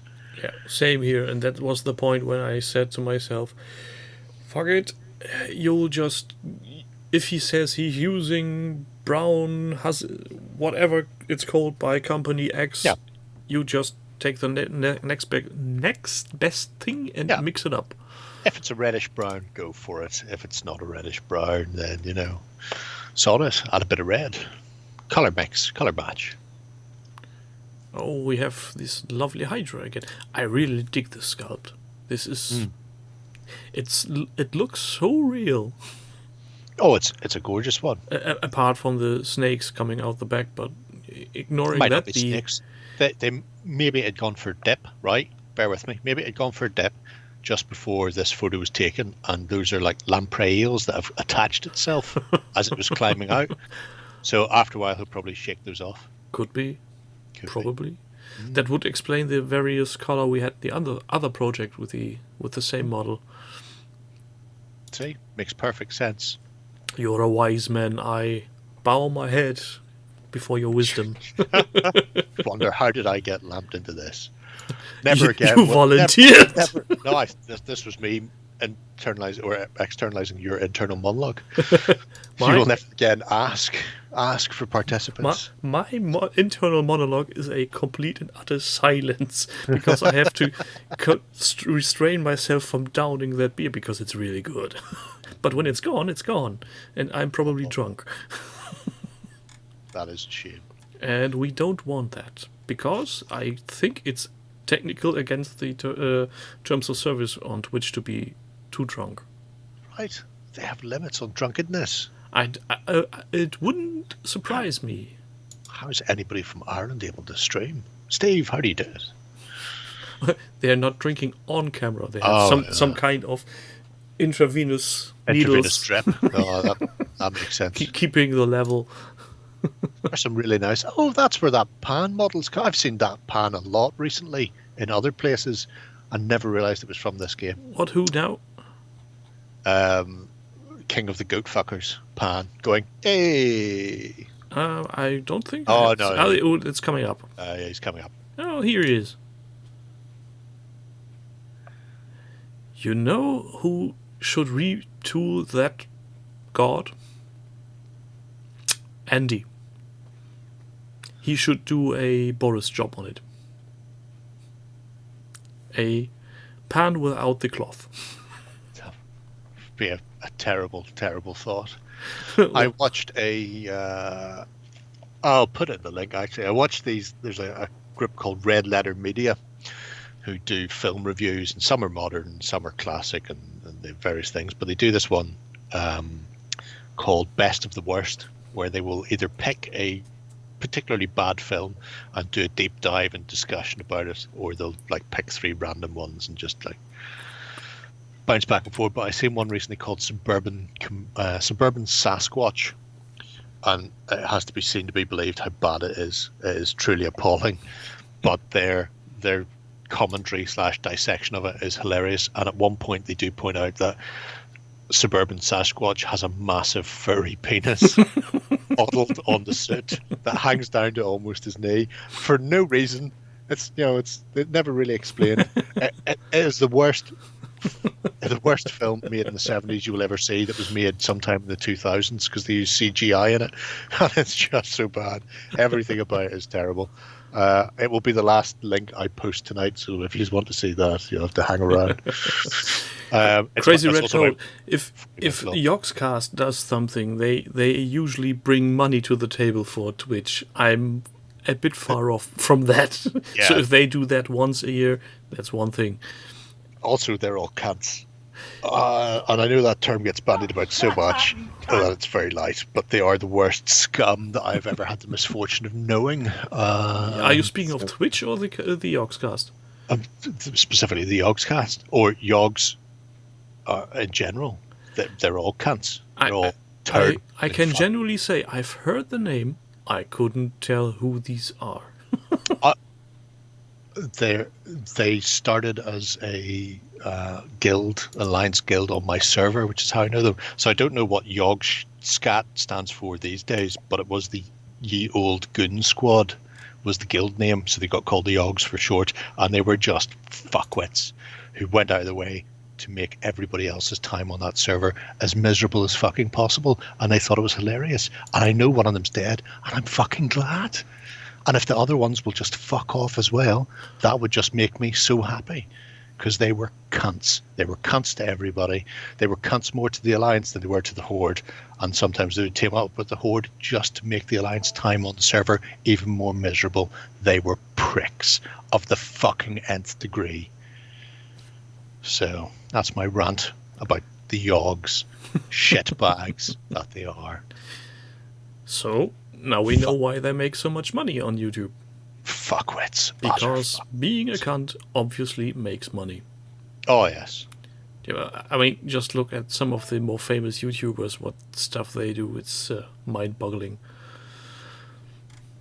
But then again, it's the world of today. Somehow people seem to enjoy this stuff for whatever reason. Being kind to each other isn't hip or in. Nope. None of that. Not allowed to do that. Sign of weakness on the internet, apparently. That's one more point why I'm really happy to be on with the Cox, or the Backstagers, as I secretly still call them. Backstagers. Yes! Because although I was late to the party, I still was a Backstager, technically. That way. But may we get back to this Yes. very long-running project. I was scrolling down and still haven't reached the end. To an end. It will never end. Probably and that's, not. And that's one of the reasons why I dragged it back from the wastelands, from where it lived. Because if you look at it, it had a few people have seen this. And he's constantly updating it. So he hasn't abandoned it, but he's doing a steady she goes progress approach. But again, this one got resurrected, and seeing things like, proper Pegasus, all lovely and white, like a Pegasus I should be, is just an absolute joy. I think I will have to actually steal his flesh colors. Well, if you want to steal it, it's very easy to. It tells you there in I've seen detail. it. That's why I mention it, because I this is the one point I still struggle with, getting a decent more or less whitish skin color that doesn't look like sunburn or something. And that one there is a prime example of flesh. But if you scroll further down, there's a creepy flesh mix, which is different from the regular flesh mix. And again, in full detail, if you want to follow along at home. There's a shocking amount of work, and at some point he's going to be able to play with this board game with everything painted, which I think is madness. Pretty sure nobody else in the world has. Not to this extent. I think the two big boxes we saw at the beginning of this project are stuffed with miniatures, as far as I recall. Yes, they are.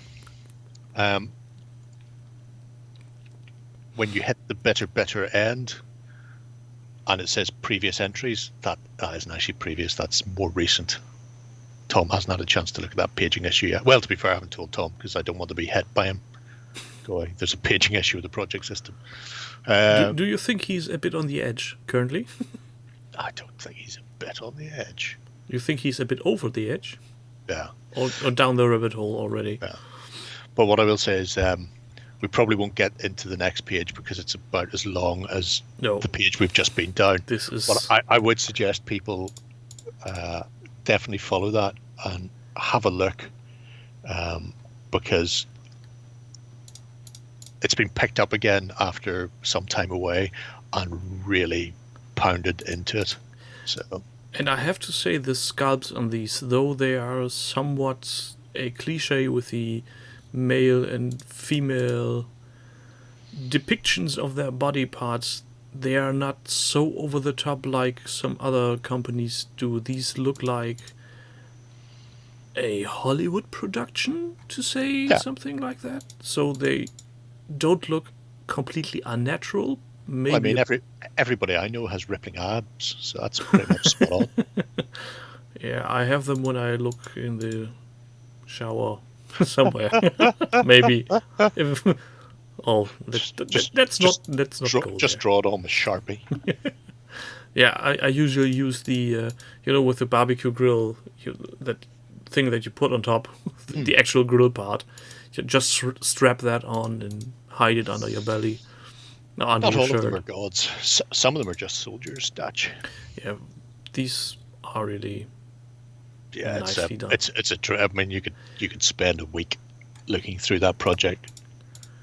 Admiring the sculpts and the paint job at the same time. Oh, it's been a terrific amount of work, And I'm and it's not just really here all trying the to find miniatures something to nag about, but I can't. I Oh, can't. we can do. I'm pretty sure you didn't clean the mold lines off them. Probably there will be some mold lines somewhere. Oh yeah, no, definitely. You can see it on Sisyphus, which is one of the other pages. You can see it on his hand carrying his rock. So fuck him. I Lazy probably. bastard. I'm guessing you already have told him. No, I haven't. No. You haven't. To be fair, it started it before I put out my famously successful jerry can, where I show how to remove mold lines off PVC plastic. Well, maybe Which that I then seen somebody had posted their own version 2 days later of them doing it onto a Facebook group that I'm part of, going, this is how you remove them, and everybody going, oh, that's amazing, it's great. And I'm going, oh, there you go. I've achieved something. People are now copying me. I feel like one of those people on YouTube that 5-minute crafts copies and then doesn't, pretends it's their idea. Yeah, something like that. Then let's ramble on to the next kill team Rimbly thing. by a laughing boy, one of the other members of our exalted circle of cocks that does some Twitch streaming now and again, or more often. He's on it all the time. Can't get him off. Does he work? Doesn't he have a job? I don't know, Steve. They haven't told me how much money I'm getting for them, so I don't know if it's the best-sellingest one or not. But yeah, build a kill team for his son to play at school, and at that point it becomes choices. It's all of the kill team all of the time. Deathwatch is a good way to go because black is easy to paint. Just as yellow. Yeah, like yellow. No, we can't skip it. Oh no, there's no skipping here. Skip who? Skip what? Huh. Laughing Boy suggesting we skip. That's not going to happen.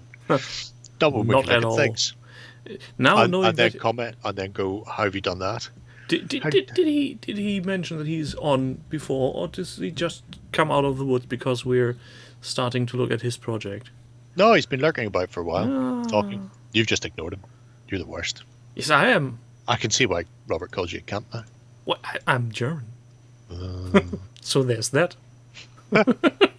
What did you think about the fact they took the German episode of Faulty Towers off streaming services last week? Did you hear about this? At first, I was, what are they talking about? And after I saw what they were talking about, I was like, people, get a hold of yourself. We, of all people, are the last one to tell anybody to get rid of something like that. Oh, Yes, it's back up again. we after don't somebody have finally- any humor, that's right. But we can appreciate other people's humor. That's why Faulty Towers, Monty Python, and everybody else of the Great Britain TV is so popular here. This Oh, it's John amazing. Cleese. John Cleese went off on one at the BBC.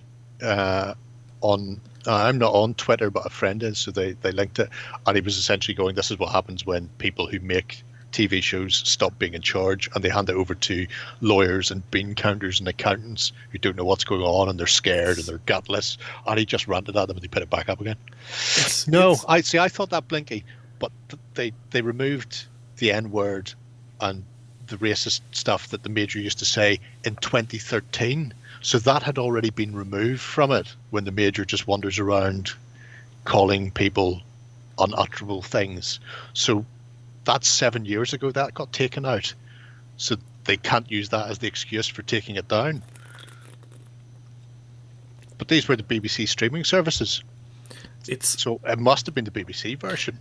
And every person I know from my immediate surroundings who knows Faulty Towers loves this episode because it's hilarious. The thought of somebody telling somebody not to mention World War II just because you're German is fucking hilarious. It's certainly a way to do it. I think there are few countries that are more aware of the atrocities their ancestors did than Germans are. We are getting taught this 24 hours a day. And I mean literally, I've had this being taught to me from 5th grade to when I did my graduation, 13th grade. So that's 8 years of telling me what bad Germany has done during World War II. That's one of the reasons why I'm pretty sure we'll do almost everything we can to prevent that.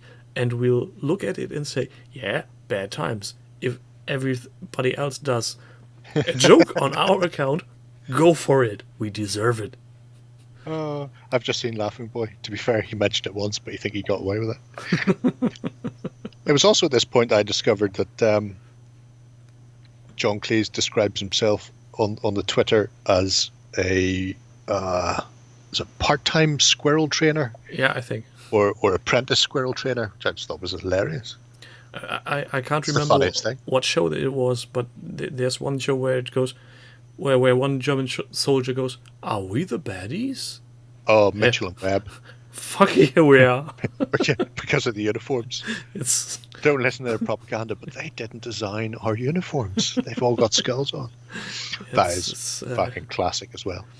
Yeah, being that what it is, we understand our role in history, and we're absolutely not offended. The Germans that are offended are the ones we don't want anymore. Because that's the mind-fucking neo-Nazis. These simple-minded, dim-witted, doorknob tool fuckers.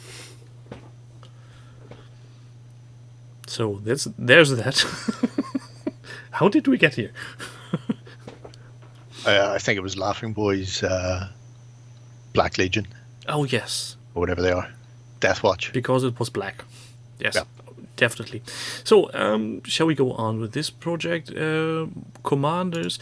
Do you need all these commanders for Black Fortress? Kill Team. Kill Team?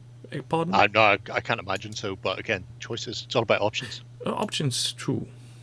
Options are the best. Yes, I did see that the Fox News, was it the narco-singles commune bit? Yeah, oh god, I saw this today too, and I was just, people, don't you have any culture at all? To be fair, Fox News also got caught photoshopping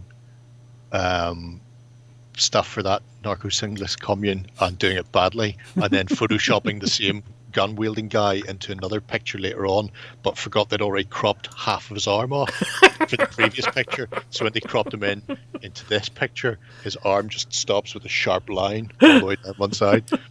It's like, well done, Fox. Yeah. You suck at Photoshop so bad. I'm speaking as somebody who sucks at Photoshop. I know what I'm talking about. Fuck Fox. Help, I'm being repressed. Come see the violence parent system. One of the best scenes in the movie. And that's one scene that actually translates to German very well. Who's he? He must be a king. How can you tell that? He He's hasn't not had got shit over him. That's an interesting set of buildings. You know, those buildings at the bottom would look really nicely for. Oh, you're still looking at that.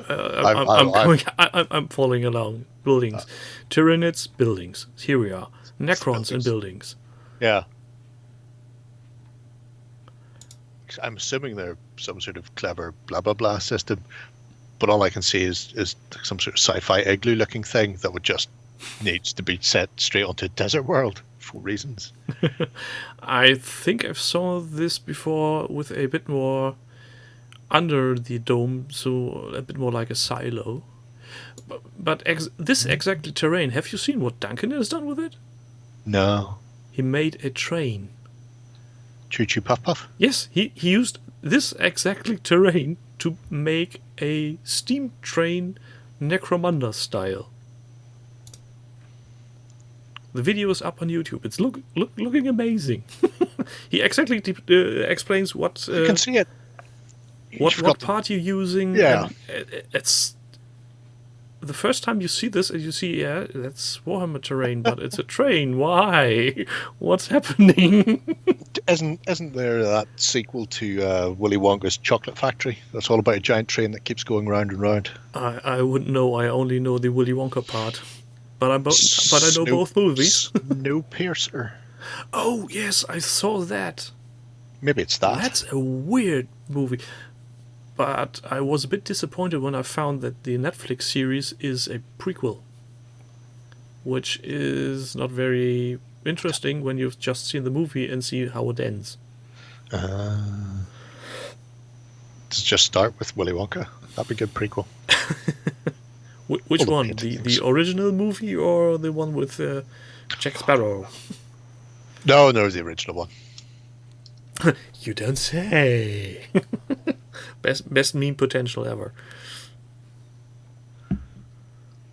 So I don't think anybody's seen the Jack Sparrow one, have they? I have. You have? Yes. So there's you and presumably Tim Burton and his family. Probably. So it's like 5 people right there. Yes, so this project has been on for 2 years nearly. Laughing boy, you need to pick up the pace. Well, he painted a bit, and then it was like all of a sudden, holy shit balls, we've got spring clean. See what he did there. I can all of a sudden paint all the commanders. I suppose it gave them a chance to release some things in between as well. Nah. Who has time for that? You're not getting many tutoring for that, mind you. Laughing boy, old buddy, old pal, I'm just pointing out there. You might want to put in a few paint pots or something. At least in the background. Christopher Lee or is in the Jack if you Sparrow want to one. be Is he? What? Christopher Lee is in the Jack Sparrow version of Willy.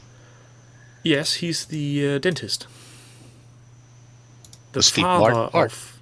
the father of Willy Wonka. Wow. And he's doing a very creepy job. So anybody who has a slight fear of dentists should not watch that movie. Because imagine, just like Steve Martin then. Imagine the deep voice of Death. Dracula coming at you with the tools in the dress of a dentist. No, you don't want to look at that. So, Vincent Price was his dad in Edward Good Movie Guide Knob, and Christopher Lee was his dad in Willy Wonka. Was Peter Cushing ever his dad in a film? Just to get the Holy Trinity of Hammer. That would be amazing. If not, I think CGI can make that happen. That is true. That is true.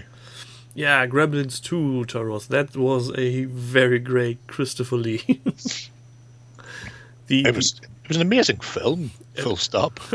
I can't remember when I saw that, but I know the first Gremlins went into the cinema, and I'm pretty sure it was released age 12. And for my 12th birthday, my mother asked me, what will you do with your friends? And I asked her, let's watch Gremlins. We haven't seen it. I'm turning 12. Let's watch it. Somehow, the VHS rental went up to 16. Yeah. So, age 16.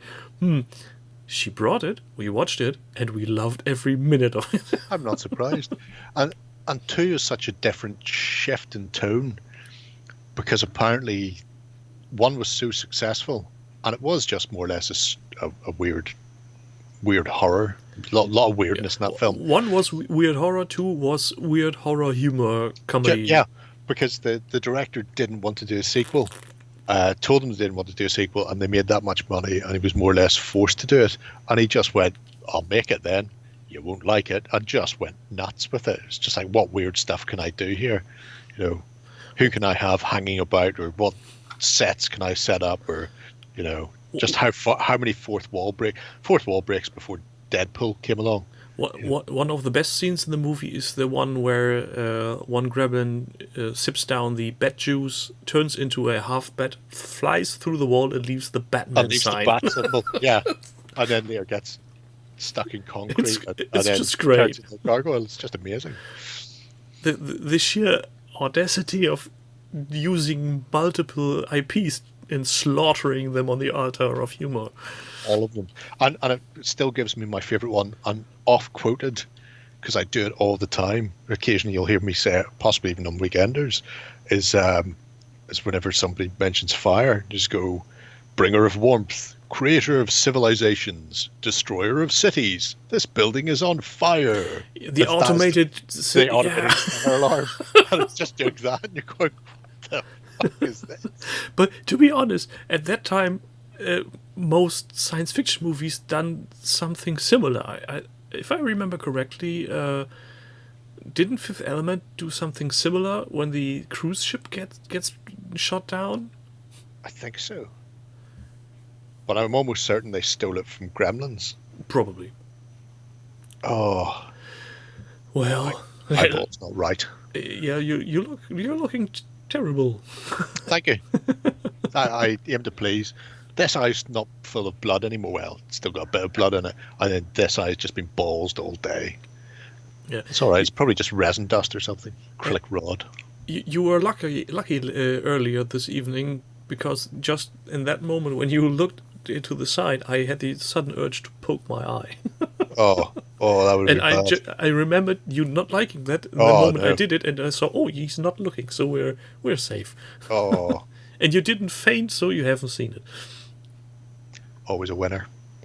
Next, Frostgrave, a Ghost Archipelago, whatever, Lost Colossus. That's the one. From Denzian, he does a head.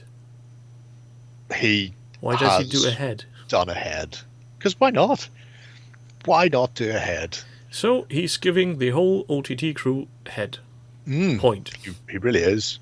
And I think this is great for many reasons. But one, it has that pulp Indiana Jones feel that your crew has stepped off onto a mysterious island or misty jungle adventure, and the first thing you see is this huge stone statue, some colossal head. You're looking up a giant nose. You see a stone bugger. It's just awesome, because you never see things like this. Rarely. And I want to see more things like this. And the fact that when you're deploying your terrain for a game and going, I've got a hill, yeah, and putting down that instead, you're going, fuck yeah. And why would you not? This is again one of those examples. If you see the early model, you can see is some weird dolled head, and he smeared some green stuff on it and some plastic card, and you ask yourself, how is this going to look anything like stonework? Yeah, and then you slap on some grey paint, and here you are. This is Exhibit A in the prosecution case whenever they finally catch up with Denzian for all of the, hacked up women in his basement. This is where it starts. Until they catch him for that. You're a terrible man, did I say that? Yeah. But we'll run with it for the time being. Because it's just such a nice idea of getting, I assume, some sort of dressmaker mannequin and cutting it in half, or we can get those like polystyrene heads that you put hats and masks and stuff on. The trouble is, these things usually, even if you get them used, are still while if nobody is, expensive, yeah, yeah. if they're not thrown in the bin because they're totally busted, they're Yeah. really expensive. And maybe that's why it's only half, and we're not seeing like a full head embedded in cliff. The hand as well. The hand's really good, and I'm sure I've seen that sort of hand thing coming out of the ground in a film or something. But it's just spot on for this whole debacle, insanity, madness, whatever you want. I managed to get a dummy with a hand that could be unscrewed. Get in there. At that point, I assume he said while doing a dance. You know, He's screwed up. hey, Ta-da! oh, we'll Oh, be here all God. week. Please, Please somebody try to stop me. fish. Oh, I'm almost out. So things will get better from here. Well, we're almost at the end. That's how you can tell we're at the end. When people start to sober up again. We've gone full circle. When the lights turn on Hmm. and you get scared, well, wow, who are you? Did I ever tell you I once worked as a Hostess? nah, Just nearly not at all. At the door of a local discotheque, Right. doing the bouncer stuff. Doing the bouncer. Yeah, and funny thing it was on a Wednesday, so during the week, not too much traffic, and it was the goth night. Nice. So all the nice-looking ladies and gents coming in,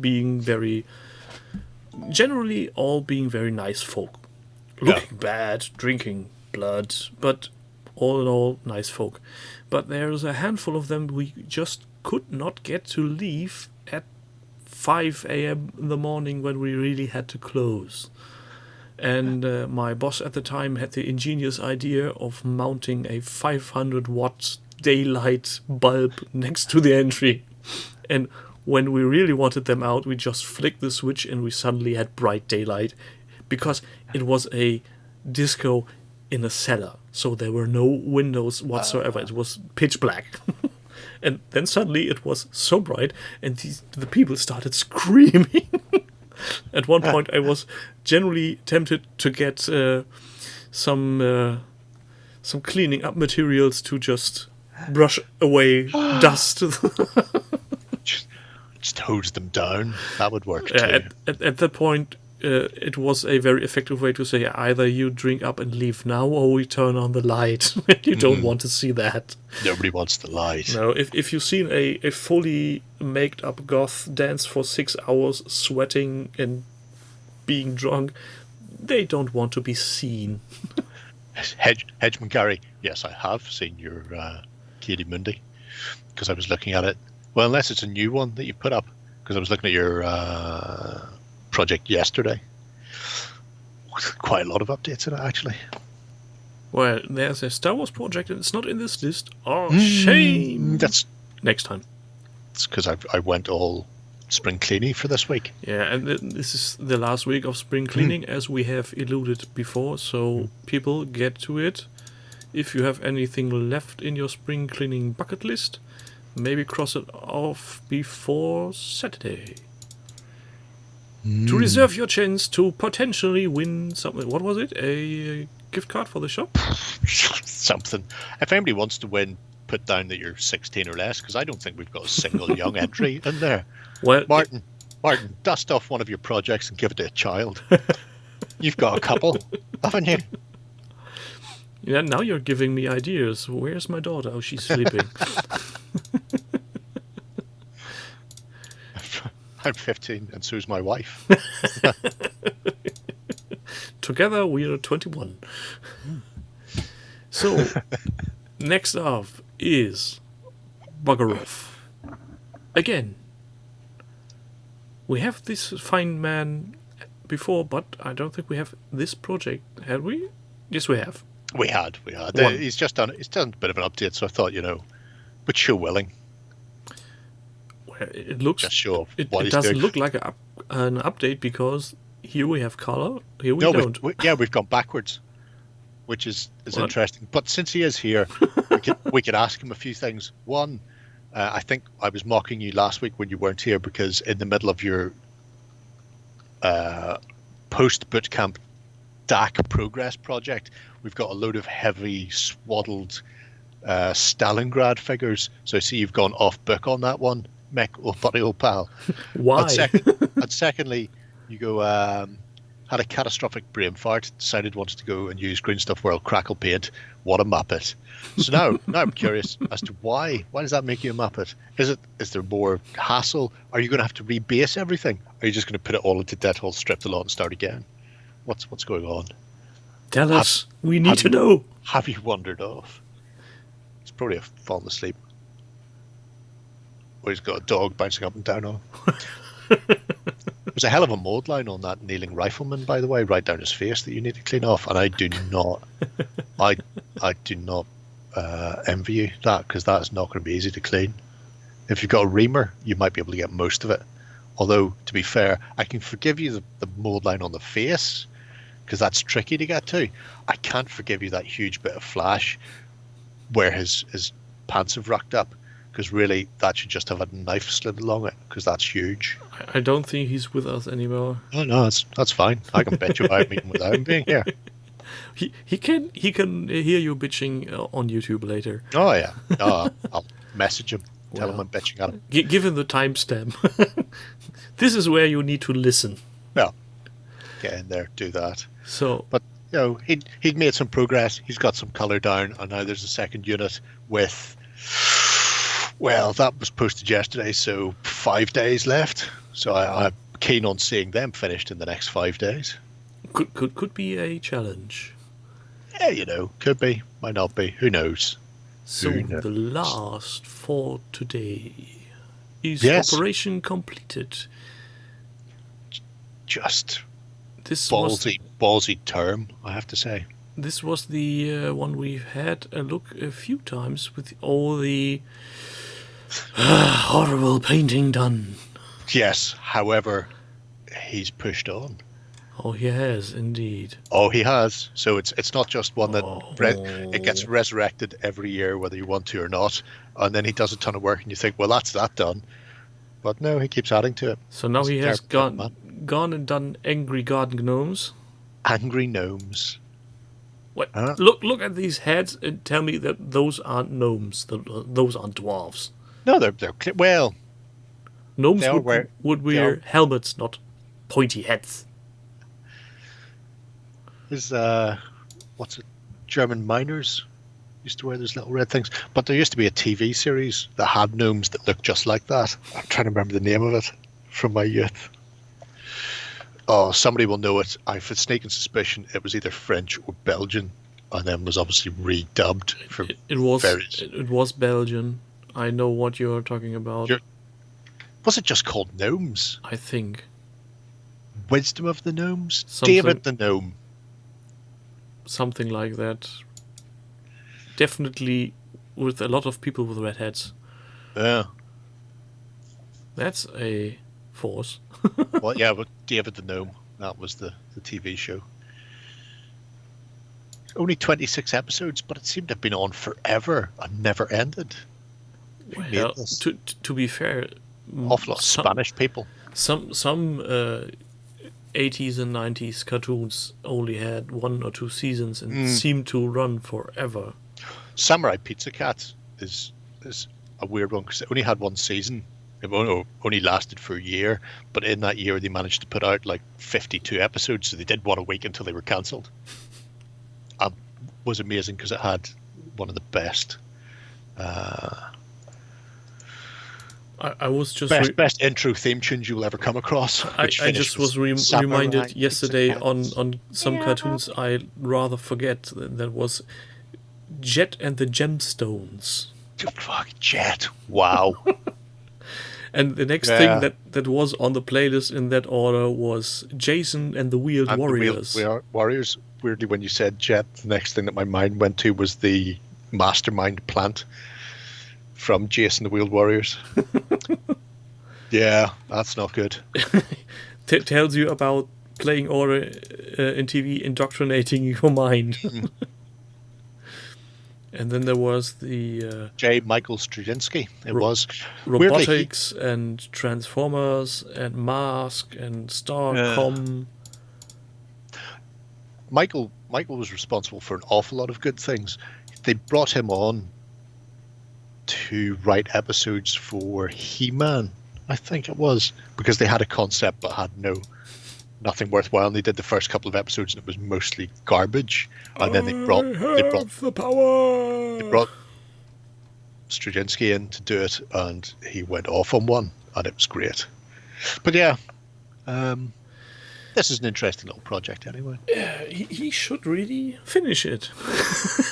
Yeah, just put it complete, and then I'll come back to it next. In 2021, we'll be back here. Have no doubt, we will be back here. If I really... I was about to reach out and grab the Visionaries DVD, but it's not beside me there anymore. It had been for a long time. I had the complete Visionaries. If 2021 comes and I'm still doing that this year, then something went wrong. Oh dear. This is hilarious. I thank everybody who's still in chat enjoying our ramblings, keeping up with my verbal excuses to go haywire.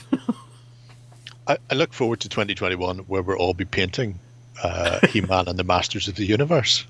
Actually, if that would be a miniatures range, an official miniatures range, like the Transformers are currently from WizKids, that would be tempting. In that case,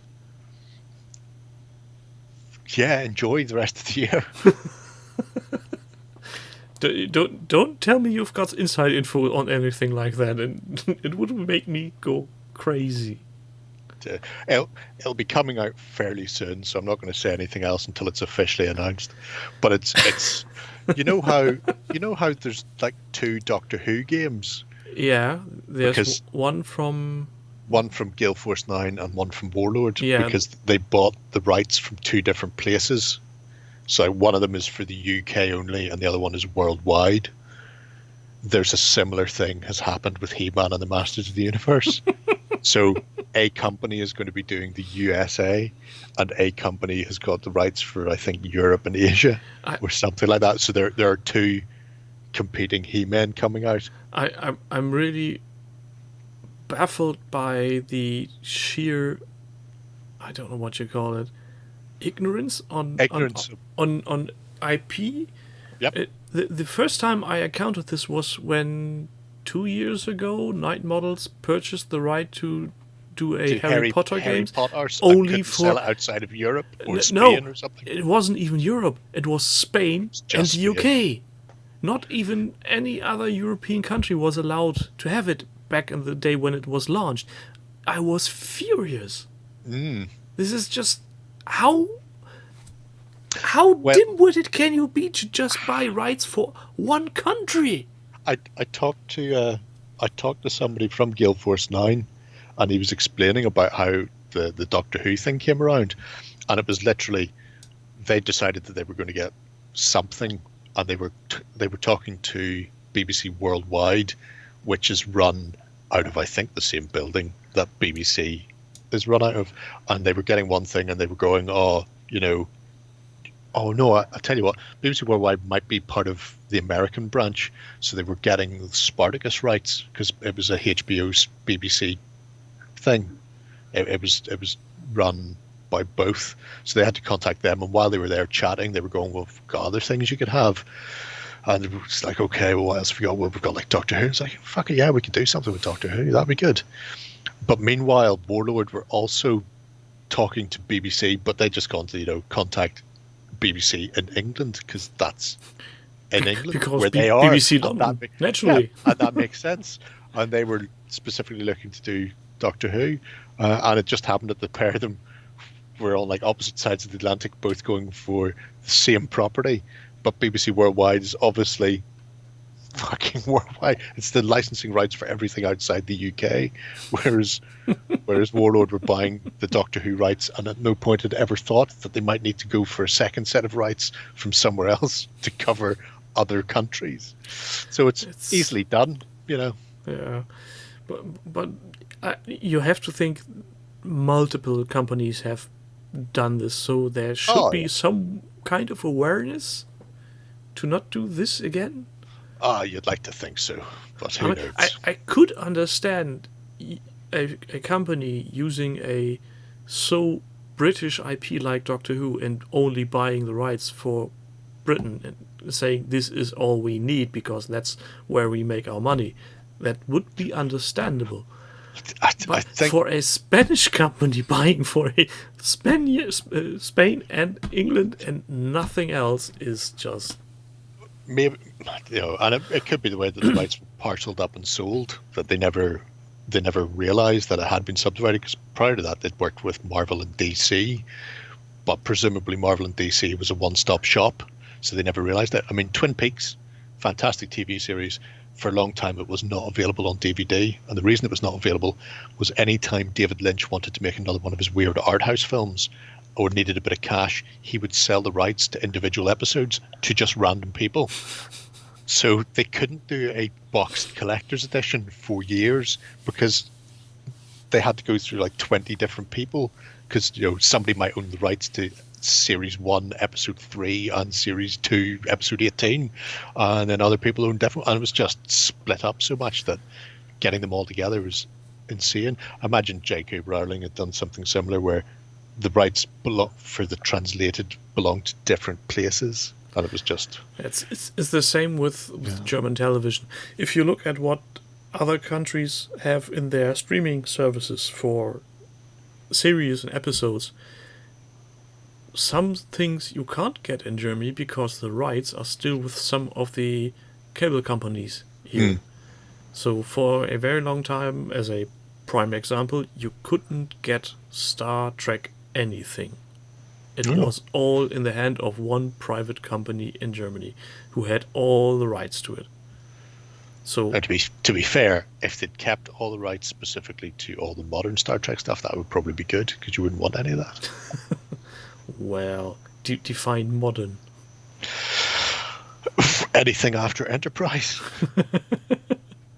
Well, after Enterprise isn't that much that came along. Oh, there's enough. There's TV series currently running which are hot garbage. Well, I only can think of 2. There was Picard and the what's it called? I want to say Destiny, but I'm not sure. Yeah, the weird one where they have Captain Pike in it. Now, thankfully, I don't really care about Star Trek. It's not, nice like Star Wars, but my friends do. And when I used to go up to do role playing on Wednesday nights, the first thing that I would have to do is we'd sit down and we'd like talk balls before we actually started playing, and we'd get a blow by blow dissection from 3 of them about why this was utter turd. And I'm sorry, I don't get that anymore, because work first and then coronavirus, so I haven't been there in like a year now. But well, to be fair, Discovery was crap, in my opinion. It was all over the place. It has an inconsistent plot. Redesigning the Klingons was a total mistake, but hey, they seem to have learned and tried to amend for it. Picard is a nice series.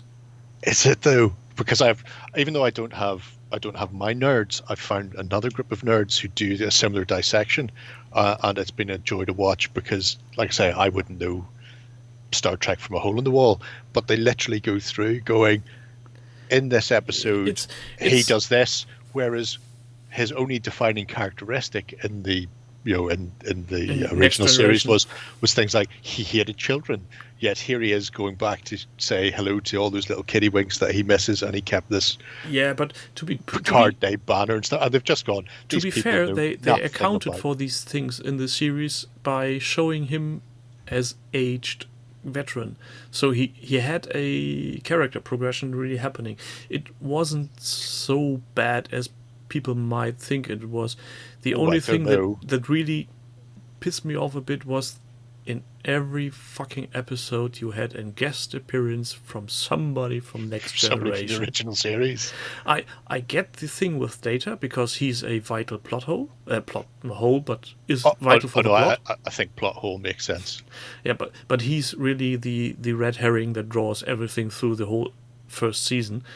But every other appearance is totally surplus. and could have been avoided. But yeah, I think they needed to do something.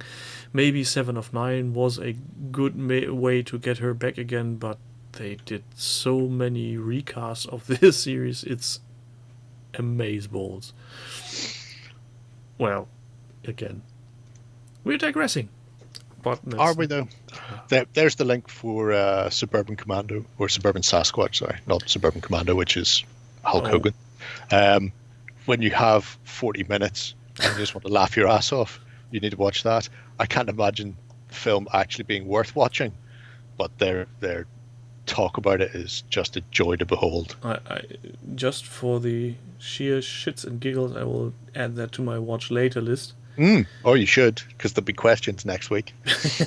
There will be a test on this. There will be a test. There'll be a test on what part of the CGI do you think is the worst, what part of the costume is the worst, what part of the plot is the worst. And next week's topic will be Puppeteer series on British television. And I hear the button moon landings were faked. was one of the best comments. So just genius. Oh, yeah. Mr. Spoon, you lying shit. What does he say? I'm not seeing. Oh, did he say something bad? Who? What? Oh no, Mr. Spoon was the guy on Buttonman. Oh, okay. So tomorrow there is Cog Radio for those kids. Yes, tomorrow Warren will do his radio. If I'm not having a total hangover or am mentally disabled in some other fashion, I will join the guys if the music isn't too repulsing. Which happens to me a lot when remixes are played, because I can't stand remixes out of principle. Just edge away from those. Slowly back off and turn up the headphones. No good will come from them. Mostly not, and especially if I hear remixes from Black Sabbath songs, it makes me go itch. Oh dear. Thank you everyone for the patience you've shown for all 29 that are still online. Really? According to mine, it's 31. Yeah, it just jumped up again for some reason. Jerry, thank you for being here, and pleasure. You should put some ice on your eye. I'm going to go and climb the twin peaks of Kilimanjaro. Something like that, or maybe use some damp cloth to cool it. That might work. That usually helps a bit. So, we will see each other next week, and I will read many of you in the Discord shortly after this, and maybe tomorrow. Have a good night. Sleep well, people. Tatty bye.